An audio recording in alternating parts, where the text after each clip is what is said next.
ያለችው በቃ ሄሎ ደብሮኛል እባክህ። ኧረ ተው ምን ነክቶ ነው የደበረ ማለት ነው። እቤት ይገባና ጉልት ቁጭ ምን ሆነሽ ነው ምንም አለው። እንዲሁ እኮ አይጣል አይደርስ እኮ ነው። ተመልከቱ አንድ ኩንታል የጨረሰ ዝንጀሮ መስላ ቁጭ ዝም ብላ ማለት እውነቴን ነው። አትሳቁ። ምን አገኝቷችሁ ነው አሁን እናንተ? እኮ ምንድን ነው ያገኘን አሁን? ምንም ጥጋባችን እኮ መፈተናችን ለማሸነፍ ነው። ሰውነት አልቆሰለ፣ ሀብት አላለቀ፣ አስተማሚ አልተሰቀቀ፣ ልጆቹ ሞተው አላለቁ፣ ብቻህን አልቀረ፣ ያም ቢሆን ለማሸነፍ ማመስገን ነው። በስመ አብ ወወልድ ወመንፈስ ቅዱስ አሐዱ አምላክ። በወለደ በማይወለድ በእግዚአብሔር አብ ስም፣ በተወለደ በማይወለድ በእግዚአብሔር ወልድ ስም፣ በሰረጸ በማይወልድ በማይወለድ በእግዚአብሔር መንፈስ ቅዱስ ስም ቢጽ ለሌላት መንግስታቸው ክብርና ምስጋና ይድረሰው።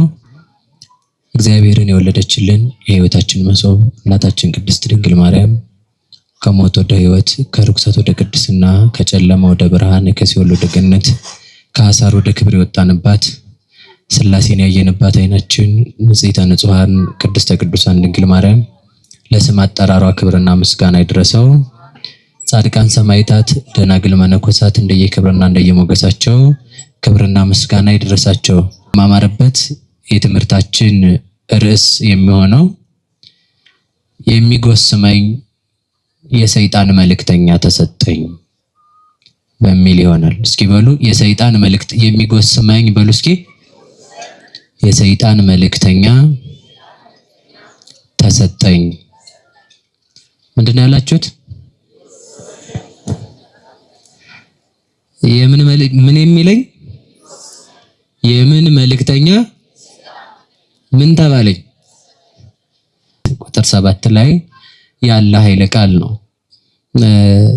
እንግዲህ ሁላችሁም ታውቁታላችሁ ብዬ አስባለሁ። ወበእንተዝ ተውህበኒ መላከ ሰይጣን ዘይደጉጸኒ። ስለዚህም ነገር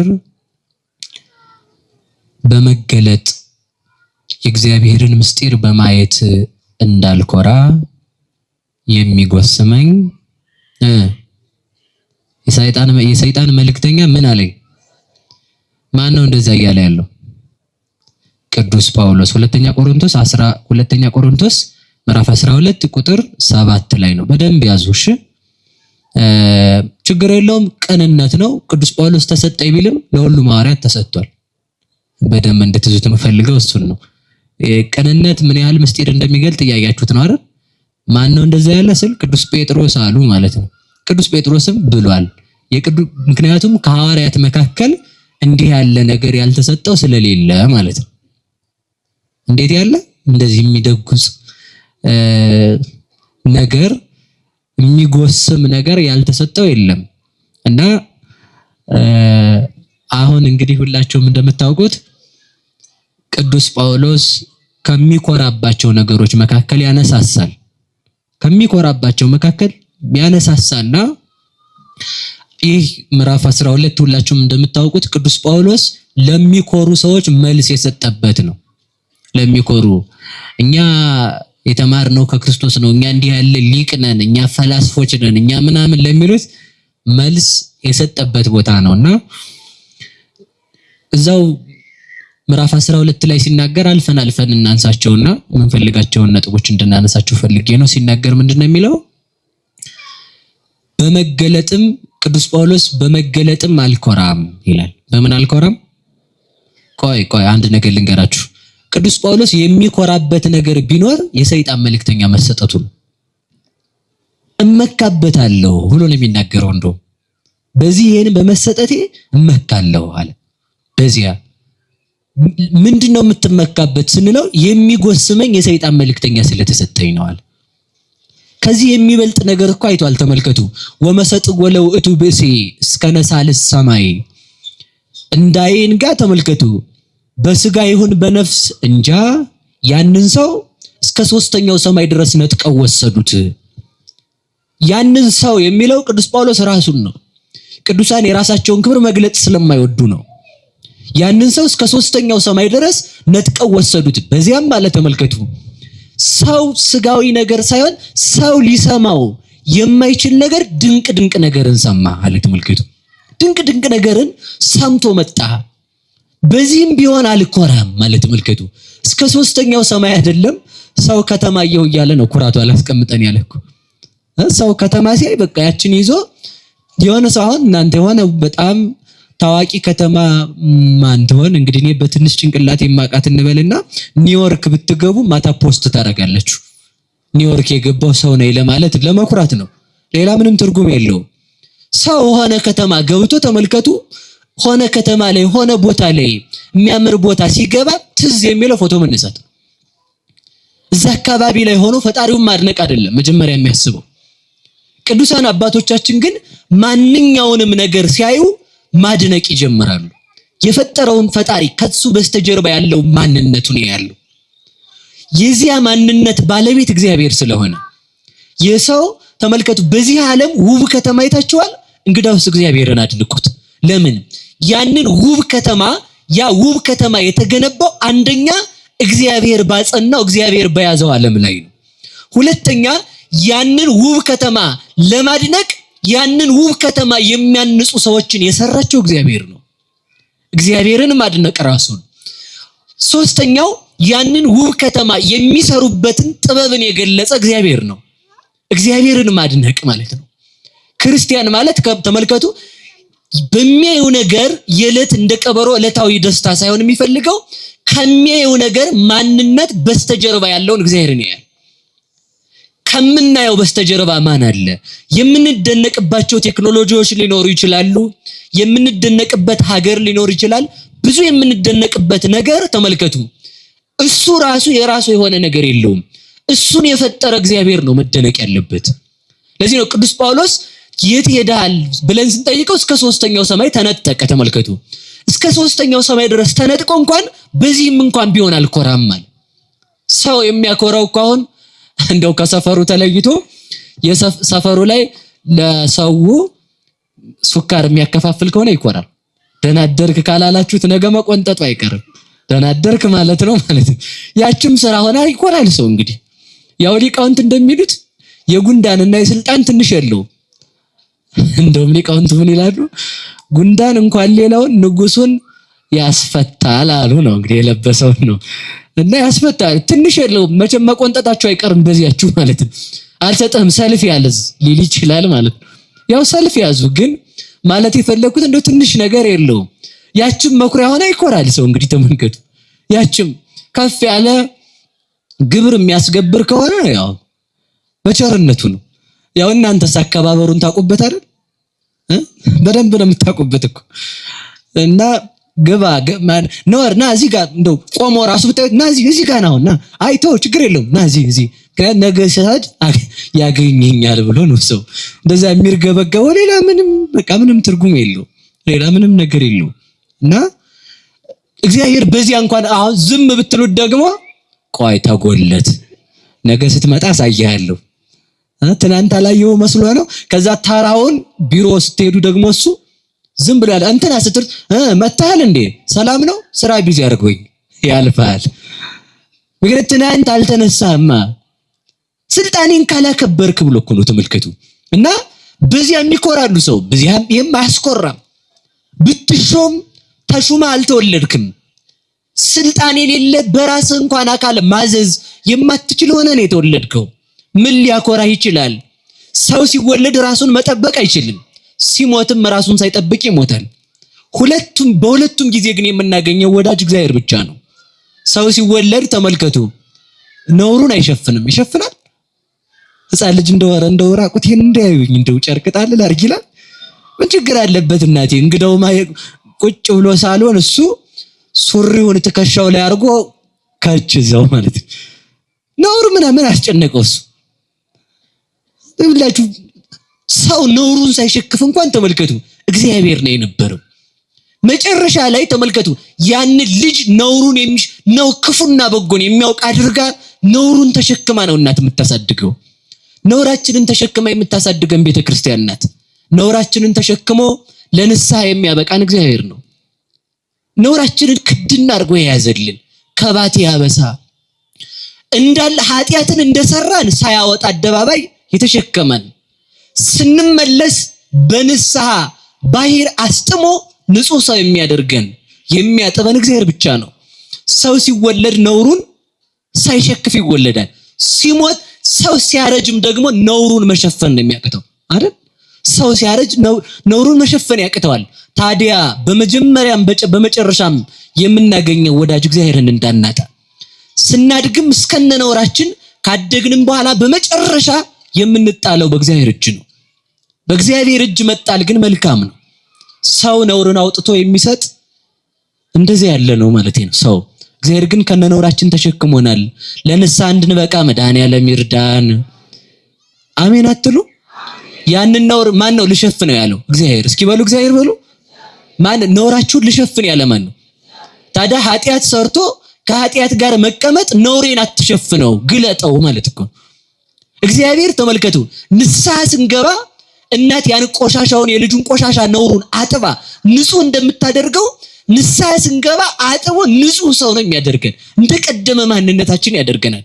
ለዚህ ነው ታጽበኒ እምበረድ እጻአዱ፣ ታጥበኛለህ ከበረዶ ይልቅም ነጭ ሆናለሁ። እመኒ ኮነ ኃጢአትክሙ፣ ተመልከቱ፣ ከመለይ አነጽሖ ከመኳኳ ይላል። ተመልከቱ፣ ኃጢአታችሁ እንደ ደም የተሰረበ ያለለ እንደዛ ያለ የጠቆረ እንኳን ቢሆን ተመልከቱ፣ እኔ ምን አደርገዋለሁ? ኃጢአታችሁን ከእናንተ ላይ አስወግጄ ንጹህ አደርጋችኋለሁ። በዚያውም ላይ ኃጢአታችንን ለታገሰን አይባልም። ኃጢአታችንን አይደለም የሚታገሰን፣ ማንን ነው? ኃጢአታችንን ለታገሰልን። ስትጸልዩ ማለት የአማርኛው እንደዚህ የሚለው መስዋዕት ውዳሴ ማርያም እና ኃጢአታችንን አይደለም የሚታገሰው፣ የሰራነውን ኃጢአታችንን ሳይሆን የሰራነውን ኃጢአታችንን እያየ እኛን ነው የታገሰን ሊመልሰን ማለት ነው። የሚመልሰን አምላክ የተመሰገነ ይሁን። በመጨረሻም እግዚአብሔርን እናገኘዋለን ነው ማለት። ራሳችን ተመልከቱ፣ በደንብ አስተውሱ። ዛሬውን ሁሉን የምንንቅ የምንጸየፍ ሆነን ስንኖር በመጨረሻ ደግሞ ተመልከቱ ራሳችንን የማንሸክፍ ሰዎች ነው የምንሆነው። ሰው እንኳን አርጅቶ ታሞ ራሱን መቆጣጠር አይችልም። ዝም ብሎ አሁን ሰው የሚያስፈራራውን አላያችሁትም? እዚህ ጋር ዝም በደንብ ነፋ ብሎ ሰውዬ መስመርክን ይዘህ ዋ የሚለው ማለት ነው። ጉንፋን ሲይዘው እኮ የት እንደሚደርስ አይታችሁትም? አምቡላንስ ጠርተን ነው ይዘው ነው የምንሄደው ማለት ነው። ለዚህ ጉልበታችን ነው እኮ የምንኮረው ተመልከቱ። ለዚህ አቅማችን ተመልከቱ። ለዚህ ሀብታችን እኮ ነው የምንኮረው። ስንሞት ሰው ካላስከተለ ባዷችንን ለምንሄደው ማለት ነው። ገና እኛ ስንሞት ሰው ለሚካሰስበት ሀብት እኮ ነው የምንኮረው። ምን ሊያኮራ ይችላል? የሚያኮራ እግዚአብሔር መሆን ነው። የእግዚአብሔር እንድንሆን እግዚአብሔር ይርዳን። ስለዚህ አንዳንድ ነገር እናያዝ። ሁሌም ስንሰበክ አንዳንድ ነገር ኃጢአታችንን ማን ያንጻል? እስኪ ቆይ ነውራችንን ሳንሸክፍ ማን አገኘን? በሉ እግዚአብሔር በሉ እንጂ። የመጨረሻ ማንም በሌለን ሰዓት የምናገኘው መጨረሻ ደግሞ ማን ነው? መካከል ላይ ታዲያ ለምን እንተዋዋለን? እግዚአብሔር ይረሳል እንዴ? ታዲያ መካከል ላይ ለምን ነው የምንረሳው እግዚአብሔርን? መካከል ላይም እኮ ከሱ ጋር ነው መሆን ያለብን። ስለዚህ ከዚያ እግዚአብሔር አንነጠልም። ሁላችሁም በሉ ከዚያ እግዚአብሔር በሉ አንለይም። መቼ ከማይተወን በሉ እንጂ። አረ በሉ። ሰው ሁሌ ይኖራል አብሮ። ያው ባል አሁን የለም ማለት መጥቶ ይሆናል እዚህ ጋር ስብከቱ ግን የለም እሱ ጋር ማለት ነው። ያው እዛ ጋር ነው ያለው ጉልት ብሎ ማለት ነው። ሚስት አሁን የለችም። ያው እዛ በዛ ናት ማለት ወይም እዛ ሰፈር ናት። እናት አሁን እዛ ቤት ናት እንትና ማለት። ሁሌ ግን የምናገኘው እግዚአብሔር ነው። ደስ አይላችሁም? በዚህ ሁሌ አብሮ ነው ያለ ማለት ነው። ደግሞ እኮ ተመልከቱ፣ ሲሞላ አይደለም ሲጎርልም ያለ እግዚአብሔር ነው። ተመልከቱ፣ ሲሞላ ነው ሰው የሚተወው እግዚአብሔርን። ሲጎርልም ያለን። እኔ ሽማግሌዎችን በደንብ ደስ ሊላችሁ ይገባል። በቃ እግዚአብሔር አላችሁ። እውነቴን ነው። ልጅ ሊታጣ ይችላል፣ እግዚአብሔር ግን አለ። ገንዘብ ሊጠፋ ይችላል፣ እግዚአብሔር ግን አለ። ዝና ሊጠፋ ይችላል፣ እግዚአብሔር ግን አለ። ሀብት ሊጠፋ ይችላል፣ እግዚአብሔር ግን አለ። ቤት ሊፈርስ ይችላል፣ እግዚአብሔር ግን አለ። መልክ ሊረግፍ ይችላል፣ እግዚአብሔር ግን አለ። ኃይል ሊደክም ይችላል፣ እግዚአብሔር ግን አለ። ንጉስ ላይኖር ይችላል፣ እግዚአብሔር ግን አለ። አርጅተን ቀና አድርጎ ውሃ የሚያጠጣ ሰው ላይኖር ይችላል፣ እግዚአብሔር ግን አለ። ስናረጅ ቀና አድርጎ የሚያንተርሰው ላይኖር ይችላል። እግዚአብሔር ግን አለ። ስናረጅ የሚያስታምመን የሚሰለቸን ሰው የሚያስታምመን ላይኖር ይችላል። እግዚአብሔር ግን አስታማሚያችን ነው። ስናረጅ ሁሉም ይተወናል። የማይተወን እግዚአብሔር ነው። እና እግዚአብሔርን አለን አትሉም? በሉ እግዚአብሔር አለን በሉ። ማን አለን? ሁላችንም እግዚአብሔር አለን። በቃ በዚህ እርግጠኛ ሁኑ። ስንታመምም እግዚአብሔር አለ። ስንወለድም እግዚአብሔር አለ። እግዚአብሔር ሲኖረን የኖረ ወዳጅ ቢሆን ሳይኖረን ደግሞ ይለየን ነበር እኮ። እግዚአብሔር ሲኖረን የሚመጣ ወዳጅ አይደለም፣ ሳይኖረንም ያለን ወዳጅ ነው። እንደሱ ያለ ማን አለ? ተመልከቱ። የማይተው ክንዱ የማይዝል ፍቅሩ የማያልቅ ኃይሉ የማይደክም ሳይነግሩት ብሶትን የሚያውቅ ሳይሉት የሚረዳ ሰው ላይረዳችሁ ይችላል፣ እግዚአብሔር ግን ይረዳቸዋል። የእውነት ይሄን እመኑ እስኪ። ሰው ላይረዳ ይችላል። ሰው ቢያዳምጥ 30 ደቂቃ ነው። ያው እንግዲህ ጀመረች ነገሯን ነው የሚል ሰልችቶ ማለት ነው። እግዚአብሔር መቼ እንደዛ ብሎን ያውቃል? እውነቴን እኮ ነው። እንደዛ ብሎን አያውቅም እግዚአብሔር። ክንዱ ቢሸከመን የማይዝል ቢያጥበን የማይሰለች ቢመግበን የማይሰለችን እግዚአብሔር ራሱን የሰጠን መድኃኒዓለም የተመሰገነ ይሁን። ማን አለን? በሉ እንጂ እግዚአብሔር አለን። ሲሞላም እግዚአብሔር አለን፣ ሲጎድልም እግዚአብሔር አለን፣ ስንሾምም እግዚአብሔር አለን፣ ስንሻርም እግዚአብሔር አለን፣ ስንታመምም እግዚአብሔር አለን፣ ጤነኛም ስንሆን እግዚአብሔር አለን። ማን አለን? ማን አለን? እግዚአብሔር አለን። ከኛ ጋር የሆነ አምላካችን የተመሰገነ ይሁን። ከዚህ አምላክ እንላይ እንኑር ከእርሱ ጋር። በሉ እንጂ ንገሩኝ። ሁሉም ነገር ሲኖር ተመልከቱ፣ ስታገኙ አትርሱት፣ ስታጡም ተስፋ አትቁረጡ በእግዚአብሔር። ስታገኙ አለመርሳት ማለት እግዚአብሔርን አለመርሳት። ዛሬ ባገኝ ነገ አጣለሁ። እውነቴን ነው። የዚህ ዓለም ሀብት እንደ ጤዛ ነው። አይውላችሁ ትናንት የነበሩ መልከኞች ዛሬ አሉ እንዴ? አሉ? እነዚህ መልካቸው ዓለም የሚያጨበጭብላቸው በጂኒስ ቡክ በምናምን ቡክ የተመዘገቡ አሉ? የሉም። መቃብራቸው ሲታወቅ ይሆን? አይታወቅም እኮ የሉም። ትናንት የነበሩት መልከኞች አልፈው ይሄዳሉ። ዛሬ ደግሞ አዲስ ብቅ ይላል ደግሞ ማለት ነው። ዛሬ ያሉት ነገ ያልፋሉ። ታዲያ ይኸውልህ ስታገኝ የማያልፍ እግዚአብሔር መኖሩን አስበው። ስትሾም የማያልፍ መንግስት ያለው እግዚአብሔር መኖሩን አስብ። ሁሉም ጥሎን ይሄዳል። እስኪ በሉ ሁሉም በሉ ጥሎን ይሄዳል። ሌላው ቀርቶ አካል ባዕድ እኮ ነው። ተመልከቱ። እግዚአብሔር ከሌላ አካል ራሱ ባዕድ እኮ ነው። እግዚአብሔር ሰውን ለመቅጣት ዱላ የሚቆርጥ እንዳይመስልህ። እግዚአብሔር ሰውን ለማሸነፍ ሰራዊት የሚያደራጅ እንዳይመስልህ። እግዚአብሔር ቀጥታ አንተ ውስጥ ያለውን እሳት እንዳታፈላ ካለ በቃ አለክ። ኧረ አለቅን ነው የሚባለው። የእሳት ባህሪ ካላፈላ ዳይጀሽን መፈጠር አይችልም። ይሄን ማወቅ አለባችሁ። የእሳት ባህሪ ማፍላት አለበት። የነፋስን ባህሪ እረፍ ካለ እግዚአብሔር የበላው ተጣርቶ መውጣት አይችልም። ጸጥ ካለ የነፋስ ባህሪ ይኸውላችሁ እግዚአብሔር እኮ ነው ያለን እኮ ተመልከቱ። የመሬት ባህሪ ካልተሸከመ የምትበላው ምን ላይ ሊቀመጥ ነው? በመሬት ባህሪ ነው የምትሸከመው። የውሃ ባህሪ ካልበጠበጠ የምትበላው መዋሃድ አይችልም። ስለዚህ ተመልከቱ እግዚአብሔርን አለማጣት የሚል ነገር እንያዝ። ማንን አለማጣት? በሉ እንጂ መልከኞች ነበሩ አለፉ፣ እግዚአብሔር ግን አያልፍም። ባለስልጣን ነበሩ አለፉ፣ በቃ አለፉ፣ ነገም ያልፋሉ። እነዚያም ያልፋሉ። እንኳን እነዚህ ደጎቹ አልፈዋል። እነዚህ ነው ያልኩት፣ አደራችሁን። እንኳን እነዚህ ነው ያልኩት። ደጉም ያልፋል። በቃ አይደል እንዴ? ያልፋል። የማያልፈው ግን እግዚአብሔር ነው። እኔ ምንም ነገር ልሰብካችሁ አይደለም የፈለኩት። የማያልፍ አምላክ አለ እንበሉ ሁላችሁ። የማያልፍ በሉ። ማን አለን? ስለዚህ በዚህ ከማያልፈው አምላካችን መታረቅ መጣላት በሉ እንጂ መታረቅ መጣላት። ሌላው ቀርቶ ሰው ብንታመም ይሰለቻል አይሰለችም? እናት ናት የማሰለች ይባላል። አሰለችማ ግን ትሰለቻለች። 40 ዓመት አንድ ልጅ ቢታመም ኧረ እንደው ዛሬስ እንደው ወይ ወስዶ በገላገለኝ ማለቱ አይቀርም። ካልዳነ ምን ያደርጋል ልትል ትችላለች። ይኸውላችሁ 40 ዓመት ሙሉ ተሸክሞ የማይሰቀቀን አምላክ እኮ ነው። ሁሌ የሚይዘን ከሱ ጋር እንድንታረቅ ራሱ ይርዳን። ሁላችሁም እጃችሁን አውጡ።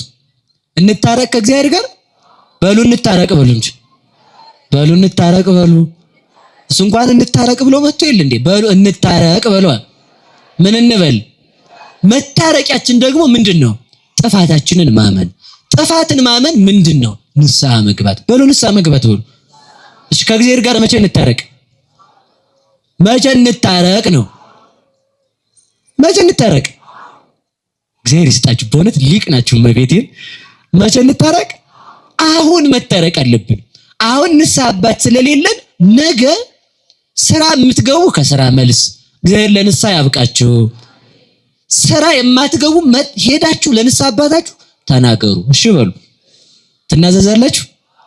አዛኝን እስኪ ንስሐ የምትገቡ እጃችሁን አውጡ። መሸንገልም ሳይሆን ቀጥታ ዝም ብላችሁ አውጡ። እጃችሁን አውጡ፣ ከፍ አድርጉ እስኪ። ንስሐም ሌሎቹ ጻድቅ ናቸው እንዴ? እንደው እንጃ አልተጣልተናል ብላችሁ አደቅድም። እስኪ አውጡ፣ ከፍ አድርጉ።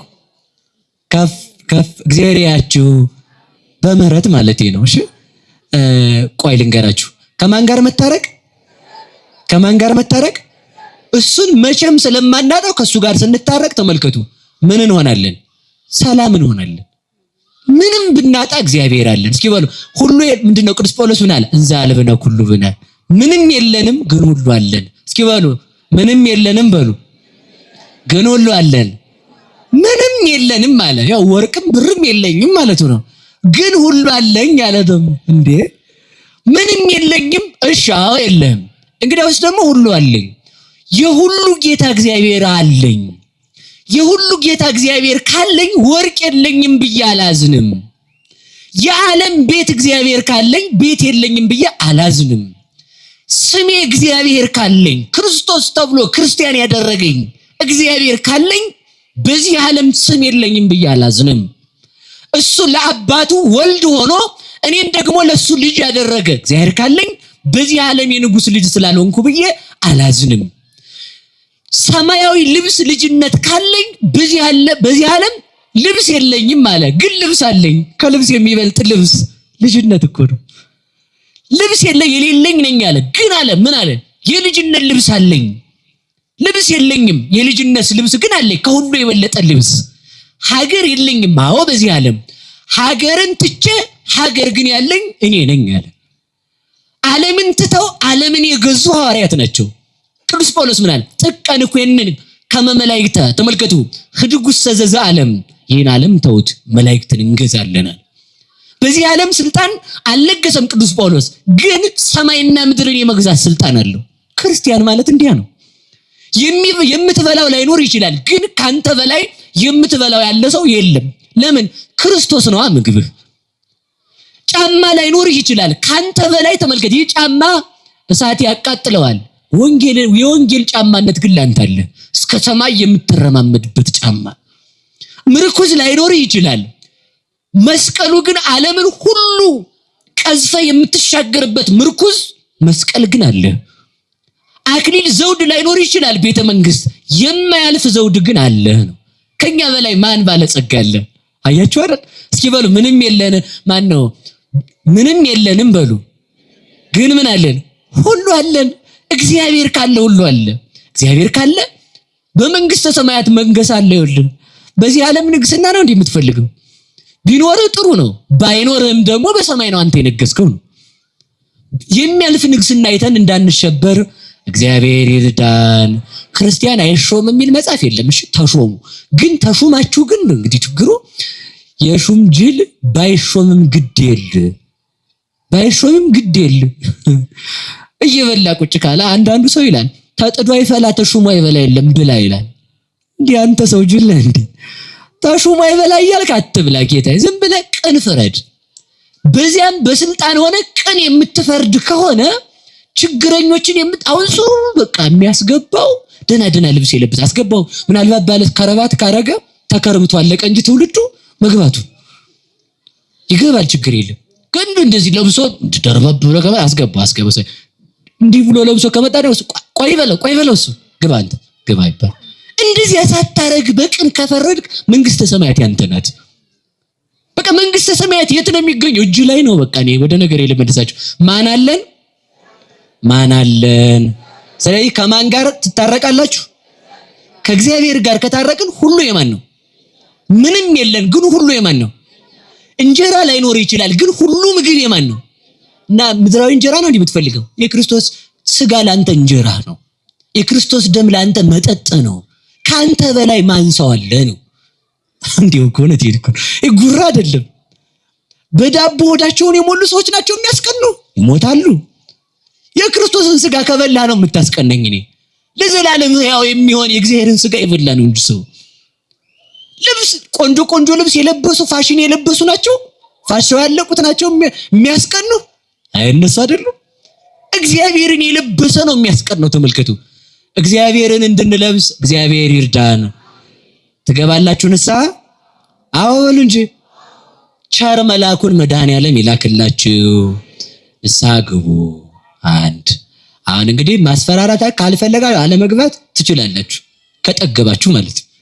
ካዋጣችሁ ያው ማጣት እግዚአብሔርን ማጣት ከፈለጋ አትግቡ። ግን እንዲያጸድቃችሁን ብላችሁ ሳይሆን ከእግዚአብሔር ጋር ለመኖር ተብሎ ነው። ከእግዚአብሔር ጋር ስንኖር ምን አገኘን ማለት ነው? ጽድቅ አገኘን እኮ ማለት ነው። ገብቷችኋል አይደል? እኛ ትራፊ እንጀራ በመጠበቅ አይደለም የምንኖረው። እግዚአብሔርን ራሱን ከያዝነው ሁሉ የኛ ነው። ሁሉ የኛ። ምን ችግር አለው? ምን የሚቸግራችሁ እግዚአብሔር ካለ? እስኪ የሚቸግር እንደው አንድ ጥቀሱልኝ። አንድ የጤፍ ጥሬ የምታክል ትጠቅሳላችሁ? ነገሩኝ እንጂ የለም። እስኪ ወደ ነገር ሄደድ በዚሁ እንዳላድር እና እስከ ሶስተኛው ሰማይ ነጠቁት። እስከ ሶስተኛው ሰማይ ማለት ምን ማለት ነው? አየህ፣ በቁሙ አንደኛው እስከ የመላእክትን ከተማ አልፎ ኢዮር ራማን አልፎ ሄደ ነው። እስከዚያ ድረስ ደርሶ ሰው ሊሰማው የማይችለው ነገር ሰምቶ መጣ ቅዱስ ጳውሎስ። እኔ በጣም ይደንቀኛል። ቅዱስ ጳውሎስ ሰው የማይሰማው ነገር ሰምቼ መጣው ካለ ተመልከቱ፣ እሱ የሄደው ሰማይ ነው። እግዚአብሔርን በማህፀኗ የወሰነች ድንግል ማርያም ምን አይነት ነገር ሰምታ ይሆን? በጣም እኮ ነው የሚደንቀኝ። እኔ ቅዱስ ጳውሎስ ለሰው የማይነገር አለ፣ ድንቅ ነገር ሰማው አለ። የት ሄዶ ሰማይ? የት ደርሶ መላእክት ከተማ? እመቤታችን ግን የመላእክትን ፈጣሪ በማህፀኗ ይዛ ምን አይነት ድንቅ ነገር ሰምታ ይሆን? ለዚህ እኮ ነው ማርያምን ምንድነው ወተወዲዮ በውስተ ልባ፣ ማርያምን በልቧ ተጠብቀው ነበር። ድንግል ማርያም የሰማችውን ብትናገር አለ ቅዱስ ያሬድ፣ ማርያምን ትቤን ተጾረቶ በከርሳ፣ በማህፀኗ የወሰነችው ቅድስት ድንግል ማርያም ብናገር አለች። ተመልከቱ፣ እኔ የማውቀውን ብናገር ካፌ እሳት ወጥቶ ዓለም ያቃጥለዋል አለች አለ ቅዱስ ጳውሎስ። ምን ሞግተው በዚህ ነው እንግዲህ ተመልከቱ። ቅዱስ ጳውሎስ ሰማይ ደርሶ ፍጥረት ሊሰማው የማይችል ነገር፣ እስኪ በሉ ሊሰማው በሉ የማይችል ነገር ምንድነው ሲባል ልሰማው አችልም። በቃ ቢናገር እስካልከኝ ልሰማው አችልም፣ ተፈነዳ ይሆናል። ምን እናውቃለን ወይ እንዴ? ልሰማው አችልም እኮ ነው። ካልቻለ አንድ ነገር ተመልከቱ፣ የሆነ ነገር አሁን ይሄ ትልቅ ድንጋይ ብንጭንበት አይችልም ካል ብናስቀምጥበት ይሰበራል ማለት ነው አይደል? አንድ ሰው 100 ኪሎ ጤፍ ካልቻለ 100 ኪሎ ጤፍ ተሸከም ብትሉት አልችልም ቢል ዝም ብለ ያዝ ብትሉት ወድቆ ቲማቲም ነው የሚያደርገው እዛው ይዞ ማለት በቃ ሌላ ምንም ለውጥ የለውም። እና ሰው ሊሰማው የማይችል ነገር ሰማው ካለ ተመልከቱ፣ የቅዱስ ጳውሎስ እመቤት ድንግል ማርያም ምን አይነት ምስጢር ይዛ ይሆን? ፍጥረት የማያውቀው እሷንም ማወቅ አይቻልም። ተመልከቱ፣ እሱ ሄዶ አንድ ጊዜ አይቶ መጥቶ ተመልከቱ፣ ሰው የማይሰማው ነገር ሰማው ካለ 9 ወር ሙሉ ከተማ ያደረጋት ድንግል ማርያም ምን ነገር ሰምታ ይሆን? ምን ነገር ሰምታ ይሆን? እኛ ምን እናውቃለን? ተመልከቱ፣ ምን እናውቃለን? እኛ ምን እናውቃለን ማለት አልሰማችም ማለት አይደለም። የሰማችውን ፍጥረት እንኳን ሊያስበው አይችልም። እሷን የሰጠን እግዚአብሔር የተመሰገነ ይሁን። እሷ እናታችን ናት። ታዲያ አያችሁ አይደል? እሷ የኛ እናት በመሆኗ ደስ ይለናል። የእግዚአብሔር እናቱ ስትሆን በትህትናዋ የኛ እናት፣ የእግዚአብሔር መጋቢ ስትሆን በትህትናዋ የኛም መጋቢ፣ እግዚአብሔርን የሰማች ስትሆን በትህትናዋ ደግሞ እኛንም የምሰማ ማለት ነው። ሁላችንንም ወላዲተ አምላክ ትስማን። አንድም ይሉና ሊቃውንቱ እያሳጠርኩት ልሄድ እስከ 3ኛው ሰማይ ሄድኩ።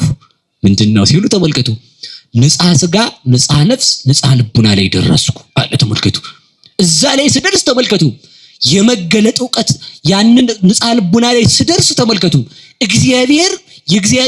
እግዚአብሔርን አወቅኩት። ሰው የማይሰማው ዕውቀት ተገለጠልኝ። ሰማይ የተባሉት 10 የቅድስና ማዕረጎች በ3 አብይ እርከን ስለሚከፈሉ ነው። እነዚያ ላይ ደርሼ ፍጥረት ሊሰማው የማይችል ነገር ሰማው። ግን በዚህም አልኮራም አለ። እስኪ በሉ ግን በዚህም በሉ ምን አልልም እምኮራው በምንድን ነው አለ። ተመልከቱ፣ የሚጎስመኝ ሰይጣን ስለተሰጠኝ ነው። ወይ ጉድ! አያኮራም እንዴ? አያኮራም? የመላእክትን ከተማ አይታችሁ ብትመጡ ምንድን ነው የሚሰማችሁ? አገር መቀወጡ ነው።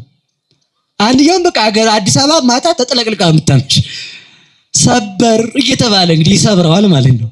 አስቸጋሪ ነው። እመቤታችን ተገልጣለኝ የሚሉትን ሰዎች አላያችኋቸው? ወይ ጉድ! ወይ እመቤታችን መገለጥ ተው ጎበዝ ተው። እግዚአብሔርን ይዘን ውጭ ላይ አንፈልገው። ቆይ እኔ እግዚአብሔር ለኔ የሚገለጠው እኔ እግዚአብሔርን ለማየት እበቃለሁ ብሎ ማሰብ እኮ ትልቅ ነገር ነው። ትልቅ ነገር አይደለም እንዴ? ሰው በኃጢአት ተጨማልቆ እግዚአብሔር ተገለጠልኝ፣ ኧረ ተው። ማን ነው ከቅዱስ እግዚአብሔር ተገለጠልኝ ያለ? እስኪ አምጣ። የለም። የማን እርሾ እንደሆነ መድኃኒዓለም ይወቅ። ለሰው ህልም ባየ ቁጥር መከራ እንደው በቃ ተውት። እሺ ወደ ነገር ልውሰዳችሁና ሰማይ አይቶ መጥቶ በዚህ አልኮራም ማለት 10ኛው ማይረግ ላይ ደርሶ በዚህም አልኮራም። እስኪ በሉ በዚህ አልኮራም በሉ። የክርስትና መገለጫው ሲያውቁ መኩራት አይደለም። ሲያውቁ ምን መሆን ነው? በሉ ንገሩኝ። ትህትና መሆን በሉ። ማን ይቅርታ፣ ትሁት መሆን በሉ።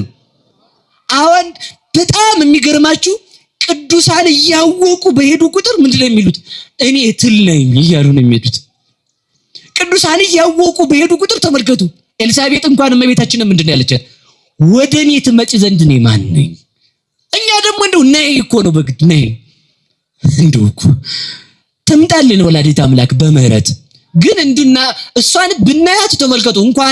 እንኳን ባይኑ እንደዚህ አድርጎ ወብፁ ዘርኤኪ በሕልሙ ሌሊተ ነው። እመቤታችን በሕልሙ ያያት ሰው ራሱ ብፁ ነው። እውነቴን ነው። ማን ሊያት ይችላል? ምክንያቱም ተመልከቱ የፀሐይ ምስራቅ ናት እኮ እሷ እኮ ምስራቅ ናት። እጅኛዋ ምስራቅ ዞር ብሎ ማን ሊያት ይችላል? ትችላላችሁ? በሞት ያፈርሰውን ትችላላችሁ? እቺ ምስራቅ ጠዋት ፀሐይ እንደወጣ ይው ትባሉ መነጽር ቢመጣ ምን ቢል አይቻልም። አይነ ነው የሚጠፋው አለ ንግር ያለው። ስለዚህ ተመልከቱ የፀሐይ ምስራቅ ድንግል ማርያምን ማየት የሚችል ማን ነው? በቸርነቷ ከመጣች እንኳን ተመልከቱ፣ በቸርነቷ ከመጣች እንኳን ያዩት ሰው አየናት አይሉ። እኛ ግን ያው እንግዲህ እንዲያ ነው እና እስከ 10 ማይረግ ሲደቅ ቅዱሳን ሲበቁ ዝቅ እያሉ ነው የሚሄዱት። ምንድነው ስትሉት ትል ቅዱስ ነህ ስትሉት ኧረ እኔ ቅዱስ አይደለም ኃጢአተኛ ነኝ። ጻድቅ ነህ እንዴ ስትሉት አይደለም። ተመልከቱ አንድ ሰይጣን ሰውን ከሚያታልልበት ሄደና መነኮሳቱ እንደዘጉ አንኳኳ። ማነህ አሉት። እኔ ኢየሱስ ክርስቶስ ነኝ አላቸው። አይጣለው እና ለምንድን ነው የመጣህ? ለአንተ እንድታይ ልገለጥልህ ነው። ምንድነው የምትሉት እናንተ ብትሆኑ? ግባ ቶሎ። ካሜራም እንደው ስልኬ ብዙ አያወጣም እንጂ ግባ ነው የሚባለው። ምን አለ? በጣም ተሳስተህ ነው። እኔ የበቃው ስላልሆንኩ የተሻለ ቅዱስ ከኔ ጎን ያለው እሱ ጋር በር ግባ አለው። ሰይጣን ነበረና በትህትናው ሰይጣንን አሸነፈው። አሁን ሰዎቹ ይሏል ኤልያስ መጣሉ። ኤልያስ ከሄኖክ ጋር ስለተሰወረ አንድ ሊቅ ሲጠይቋቸው ኤልያስ መጣ ሲሏቸው ሄኖክ መጣል አልመጣም አሉ። አልመጣም ጓደኛውን ትቶ የመጣ ሰው አልቀበልም አሉ። ሰነፍ ነው ማለት ነው። ጓደኛውን ትቶ እንዴት ይመጣል ሰው አብረው እንዴ? እና ተመልከቱ ሰው በቃ ድስኩሩ አይጣል እኮ ነው። አይመጣ እስካሁን ኤልያስ አሁን ኤልያስ የሚመጣው ዛሬ አይደለም። እሺ ክርስቶስ ሲመጣ ነው በቃ ዛሬ አይመጣም። እና ሰው በጣም አስቸጋሪ ነውና ሰይጣን ሰውን የሚረብሸው ምን ሲል ነው? ዶሊ በቃ ሲል ሰው ሰይጣን ይመጣና መጫወቻ። ይኸውላችሁ ህልም ብዙ ጊዜ ባልናገር ደስ ይለኛል። አንድ የቻለ ራሱን ትምህርት ቢሆናችሁ አንድ ራሱን የቻለ ትምህርት ቢሆን 3 አይነት ህልም ነው ያለው። ከራስ ፈቃድ የሚመጣ፣ ከሰይጣን የሚመጣ፣ ከእግዚአብሔር የሚመጣ። ከእግዚአብሔር የሚመጣው ለመስማትኛ በቅተናል ወይ? ያን ነው ሰው ማሰብ ያለበት ማለት ነው። እና እግዚአብሔር ከሁላችን ጋር ይሁን። ሰው ሲበቃኔ አላቅም ነው። እኛ አሁን ደግሞ ምንድነው ቅረጹ ንሱ በሉ ቅረጽና ማታ ፖስተው ንሱ ዶይጣሉ። እግዚአብሔር ከእንዲህ አይነት ነገር ያወጣን። እውነቴን ነው። አሁን እናንተም ልትቆጡብኝ ትችላላችሁ። ምንም ማድረግ አልችልም። ግን እውነቴን ነው እንዳጠፉ ብዬ ነው። እኔ እንድደርሱ የምፈልገው ወደ ክርስቶስ ስለሆነ ነው። እውነቴን ነው። እና ቅዱሳን መስፈርታቸው ራሳቸው ዝቅ ማድረግ። እስኪ ተመልከቱ አምላክን ጸንሳ ስታበቃ አንድ ባልቴት አሮጊት ለመጎብኘት ወደዚያ ሀገር ይከዳል? ይኸውላችሁ ትሕትና ማለት እሱ ነው። እኔ አምላክ እናት መተሽ ጠይቂኝ። አሁን በሞት ያፈርሰዋል። አንድ ባለስልጣን ዘመዳችሁ ቢመጣ እንበልና እንደው አይበልባችሁና ይሆንና የሀገሪቱ ጠቅላይ ሚኒስቴር ቢሆን እናንተ ቤት ይመጣል። እዛ ሰፈር ዳቦ ስትበሉበት ነበረበት አካባቢ ይገኛል? አይገኝም። ኩራቱ ማለት ነው። ኩራቱ አይገኝም። ለምን ብሎ አይና በጋርድ ነው የሚሄደው። ድንግል ማርያም የመላእክትን ጌታ ይዛ ሚካኤል ገብርኤል በግራ በቀኝ ቀጥ ብለ ጠብቅ እንግዲህ ምክንያት ጌታ ነው ያስኩ አላለችም። ተመልከቱ፣ ቅዱሳን ዝቅ ማድረግ ራስን። ከዛ ደግሞ ነይና ጠይቂኝ እኔ እንደው የጸነስኩ ጌታ ነው አይደለም ያለች ልጅና ልጎብኛት። ድንግል ማርያም ጉልበት ቢያቅተን እንኳን መታ የምትጎበኘን እናት ናት። አያችሁ፣ ሀብት ምንም ስልጣንም ምንም ዘመድም አይኖራችሁ ሽማግሌም ሆኖ ምቀምሳት የሽማግሌ ትልቁ ጦር ምን እበላለሁ አይደል? እንዴ ሸምግሌ አላየሁትም ግን አደረችሁ ግን ይመስለኛል ሽማግሌ የሚለው ሳረጅ ምን እበላለሁ ማን ይጦረኛል? እንደው በቃ ስታረጁ የሚቀራችሁ እግዚአብሔር ነው። ስታረጁም በምርኩ ስትሄዱ ማትለየ ሀብት ድንግል ማርያም ናት። እሷን የሰጠን መድኃኒዓለም የተመሰገነ ይሁን። እውነቴን ነው። ላጽና በከንቱ አይደለም ማጽናናችሁ። ይኸው ወደ ሽማግሌ ቤት ሄደች እኮ ወደ ሽማግሌ ወደ ባልቴቷ ቤት ሄደች እኮ ይኸው ወደ እናንተም ትመጣለች። ብቻ ነይ በሏት። ለእሷ የተገባን ሆነን እንድንገኝ እግዚአብሔር ይርዳን። እና ራስን ምን ማድረግ ነው? ቅዱሳን ሲበቁ ዝቅ። አያችሁ፣ ዝቅ። እኔ በቅቻለሁ ሳይሆን አልበቃሁም፣ አዋቂ ነኝ ሳይሆን አላውቅም። እንደዛ ነው የሚሉት። ወደ ነገር ሄደች። እስከ ሶስተኛው ሰማይ በሉ እንጂ እንደው አልፌ ነው ነካ ነው። እስከ ሶስተኛው ሰማይ በሉ። ምን አልኩ? ወጣዋል። በዚህም አልመካም። ሶስተኛው ሰማይ የተባለው ተመልከቱ፣ ጌታችን አምላካችን መድኃኒታችን ኢየሱስ ክርስቶስ እንዳስተማረን ብፁዓን ንጹሐነ ልብ እስመ እሙንቱ ይሬእይዎ ለእግዚአብሔር። ልባቸው ንጹህ የሆነ ብፁዓን ናቸው። ማንን ያዩታል? በሉ እንጂ ማንን ያዩታል? ስለዚህ ምንድነው ሶስት ሰማይ የተባለው? ሰማይ ራሱ እግዚአብሔር ነው። ሶስት ሰማይ የተባለው አብ ወልድ መንፈስ ቅዱስ ነው። እስከ ሶስተኛው ሰማይ ተነጠቅኩ ማለት የአብ የወልድ የመንፈስ ቅዱስን አንድነትና ሶስትነት አወቅኩ። አብ ወልድን ይወልደዋል፣ አይቀድመውም። ይወልደዋል እንጂ አይወለድም። የሚወልደውም ያለ ዘመን ነው። ሲወልደውም አይቀድመውም፣ ሳይቀድመው ወለደው ማለቱ ነው። ይሄን አወቅኩ። አብ ወላድ እንደሆነ ወልድ ከአብ እንደተወለደ አወቅኩ። ምን ማለት ነው? አብ ወልድን ይወልደዋል ያለ ዘመን። ይወለዳል እንጂ አይወልድም። ይወለዳል እንጂ አይሰርጽም። ከአብ ያለ ዘመን መወለዱን አወቅኩ። እስከ የተነጠቅኩ እስከ ሶስተኛው ሰማይ። ሶስተኛው ሰማይ መንፈስ ቅዱስ ነው። መንፈስ ቅዱስ ከአብ ይሰርጻል እንጂ ከወልድ አይሰርጽም። መንፈስ ቅዱስ ከአብ ይሰርጻል እንጂ እንደ አብ አይወልድም፣ እንደ ወልድም አይወለድም። ያለ ዘመን አብ ወልድ ሳይቀድሙት ያለ ዘመን ከአብ ሰረጸ። ይህንን አወቅኩ ባለ ተመልከቱ። ሶስት አካል አንድ አምላክ መሆኑን አወቅኩ። እስኪ በሉ ሶስት አካል አንድ አምላክ። ይሄን ምን አልኩ? በሞቴ ንገሩኝ። ሶስት አካል አንድ አምላክ መሆኑን አወቅኩ። ተመልከቱ፣ ሶስት አካል በደንብ ያዙ። ሶስት አካል አንድ አምላክ፣ አንድ እግዚአብሔር በመለኮት አንድ፣ በመንግስት አንድ፣ በአገዛዝ አንድ፣ በስልጣን አንድ፣ በኃይል አንድ፣ ዓለምን በመፍጠር አንድ፣ ረቂቁንም ግዙፉንም የፈጠረ አንድ አምላክን አመንኩ። በአካል ግን ሶስት ነው አለ። ሰማይ ያለው ተመልከቱ፣ እስከ ሶስተኛው ሰማይ አለ። ሰማይ ያለው አንድነትን ያስረዳል። ሶስት ያለው ሶስት አካላትን ያስረዳል። የአብን ወላዲነት፣ የወልድን ተወላዲነት፣ የመንፈስ ቅዱስን ሰራጺነት አወቅሁ። ስንት አምላክ ነው ግን አለ? በሞቴ ንገሩኝ። በዚህም ቢሆን አልኮራም ነው። እንግዲህ የሚያኮራ ነገር ካለ ኮራ። እንግዲህ ጀግና ከሆንክ እኔ ሊቁ ምናምን እያልክ ያው እንግዲህ ስትጎርን ለተምጻት ይደርስብሃል። ይሄም አያኮራም። ስላሴን ስላሴን ተገለጹልህ እንጂ ስላሴን ሄደህ አላወቃቸውምና። ስላሴ ናቸው የገለጹልን አንድነት ሶስትነትን ራሱ ነው የገለጠው። የቅዱስ ማቴዎስ ወንጌል ምዕራፍ 3 ምዕራፍ 17 ምዕራፍ 28 ላይ አንብቡ። ምዕራፍ 3 ላይ ሲጠመቅ ሶስቱ አካላት ተገልጠዋል። ምዕራፍ 17 ላይ ደብረ ታቦር ላይ አብ ወልድ መንፈስ ቅዱስ ተገልጠዋል። እንደገና የማቴዎስ ወንጌል ምዕራፍ 28 ላይ በአብ በወልድ በመንፈስ ቅዱስ አጥምቁ ብሎ ሶስቱን የገለጠ ራሱ እግዚአብሔር ነው። ራሱን የገለጠ መድኃኔዓለም የተመሰገነ ይሁን።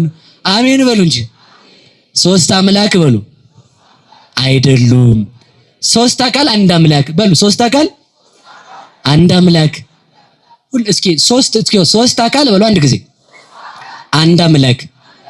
ሶስት ሰዎች አሁን ያልኩትን ቃል ሶስት አምላክ ነኑ። እስኪ ሶስታችሁ አብራችሁ ሶስታችሁ አንድ ጊዜ ልጅ በቃ እንግዲህ ወይ ዝጋ ቆርጥና ወደ ምን ነገር ይሄዳሉ ነው። ቶሎ ፈጠን በሉ እንጂ እናንተስ እንደው ሶስት አካል በሉ። ሁላችሁም ጠጋ በሉና ማይኮ ጋር ማለት ነው። ሶስት አካል በሉ እንጂ በደምብ ሶስት አካል አንድ አምላክ። ስንት አምላክ? ስንት አካል? ሶስት አካል። እግዚአብሔር ይስጥልን። ቆይ አሁን ተመልከቱ። ሶስት አካል የሚለውን ሶስቱም በተለያየ ድምጽ ተናገሩት። ስንት ሰው ተናገረው? ሶስት ድምጽ ሰማቸው አይደል? ቃሉ ስንት ነው? ሶስት ሰዎች የተናገሩት ስንት ቃል አለ? እግዚአብሔር ይስጥልን። ምሳሌ ማስረጃ ላይሆን ይችላል። ምሳሌ የሚመስለው ብቻ ይወሰዳል። የአገልግሎት ዘመናችሁን ይባርክ። ሰላም ቁጭ በሉ። እሺ ሊያድሩ ነው እንዴ እነሱ ሳመጣጣቸው? አይ እዛው ታው እንጂ አይሳቅም ነው አይደለም? እሺ አሁን ተመልከቱ። አንድን ቃል ሶስት ሰዎች ቢናገሩት በሶስት ሰዎች ድምጽ ብንሰማው የሶስት ሰው ድምጽ ሰማን አይደል? ቃሉ ግን ስንት ነው? ሶስት አካል ቢኖረውም እግዚአብሔር ግን ስንት ነው? በሞቴ ነገሩኝ። በሞቴ አንድ ነገር ብቻ ልናገር። በጣም ብዙ ጊዜ ሊቃውንት ያስረዱበት ስለሆነ ፀሐይ ስንት ናት? እሺ ሙቀት ነው ፀሐይ? ብርሃን ነው ፀሐይ? ክበብ ነው ፀሐይ? ሶስት ፀሐይ ነው? አንድ ፀሐይ ነው? ሶስት ምን ፍጥረት ራሱ ሶስት ነገር ያለው አንድ ይሆናል ማለት ነው። አንድ ስትለው አንተ እንደምታውቀው አንድ አይደል። አንተ የምታውቀው ሲንግል አንድ ነው የምትሉት እናንተ። ይቅርታ እንግዲህ በጣም ይቅርታ ስለተዋስኳችሁ። ሲንጉላር የሆነ የተለየ አንድ ነው። አንተ አንድ አሳየ ብትባ እንዲህ አይነት አንድ ነው የምታሳየው አይደል? ስላሴ ግን እንዲህ አይነት አንድ አይደሉ። አንተ እንደምታውቀው አንድ አይደሉም ነው። አንተ የምታውቀው አንድ ነጠላ ነው። ሶስት ስትል ደግሞ አንተ የምታውቀው ሶስት አንድ አይደለም። ስላሴ ግን ሶስት በሉ እንጂ።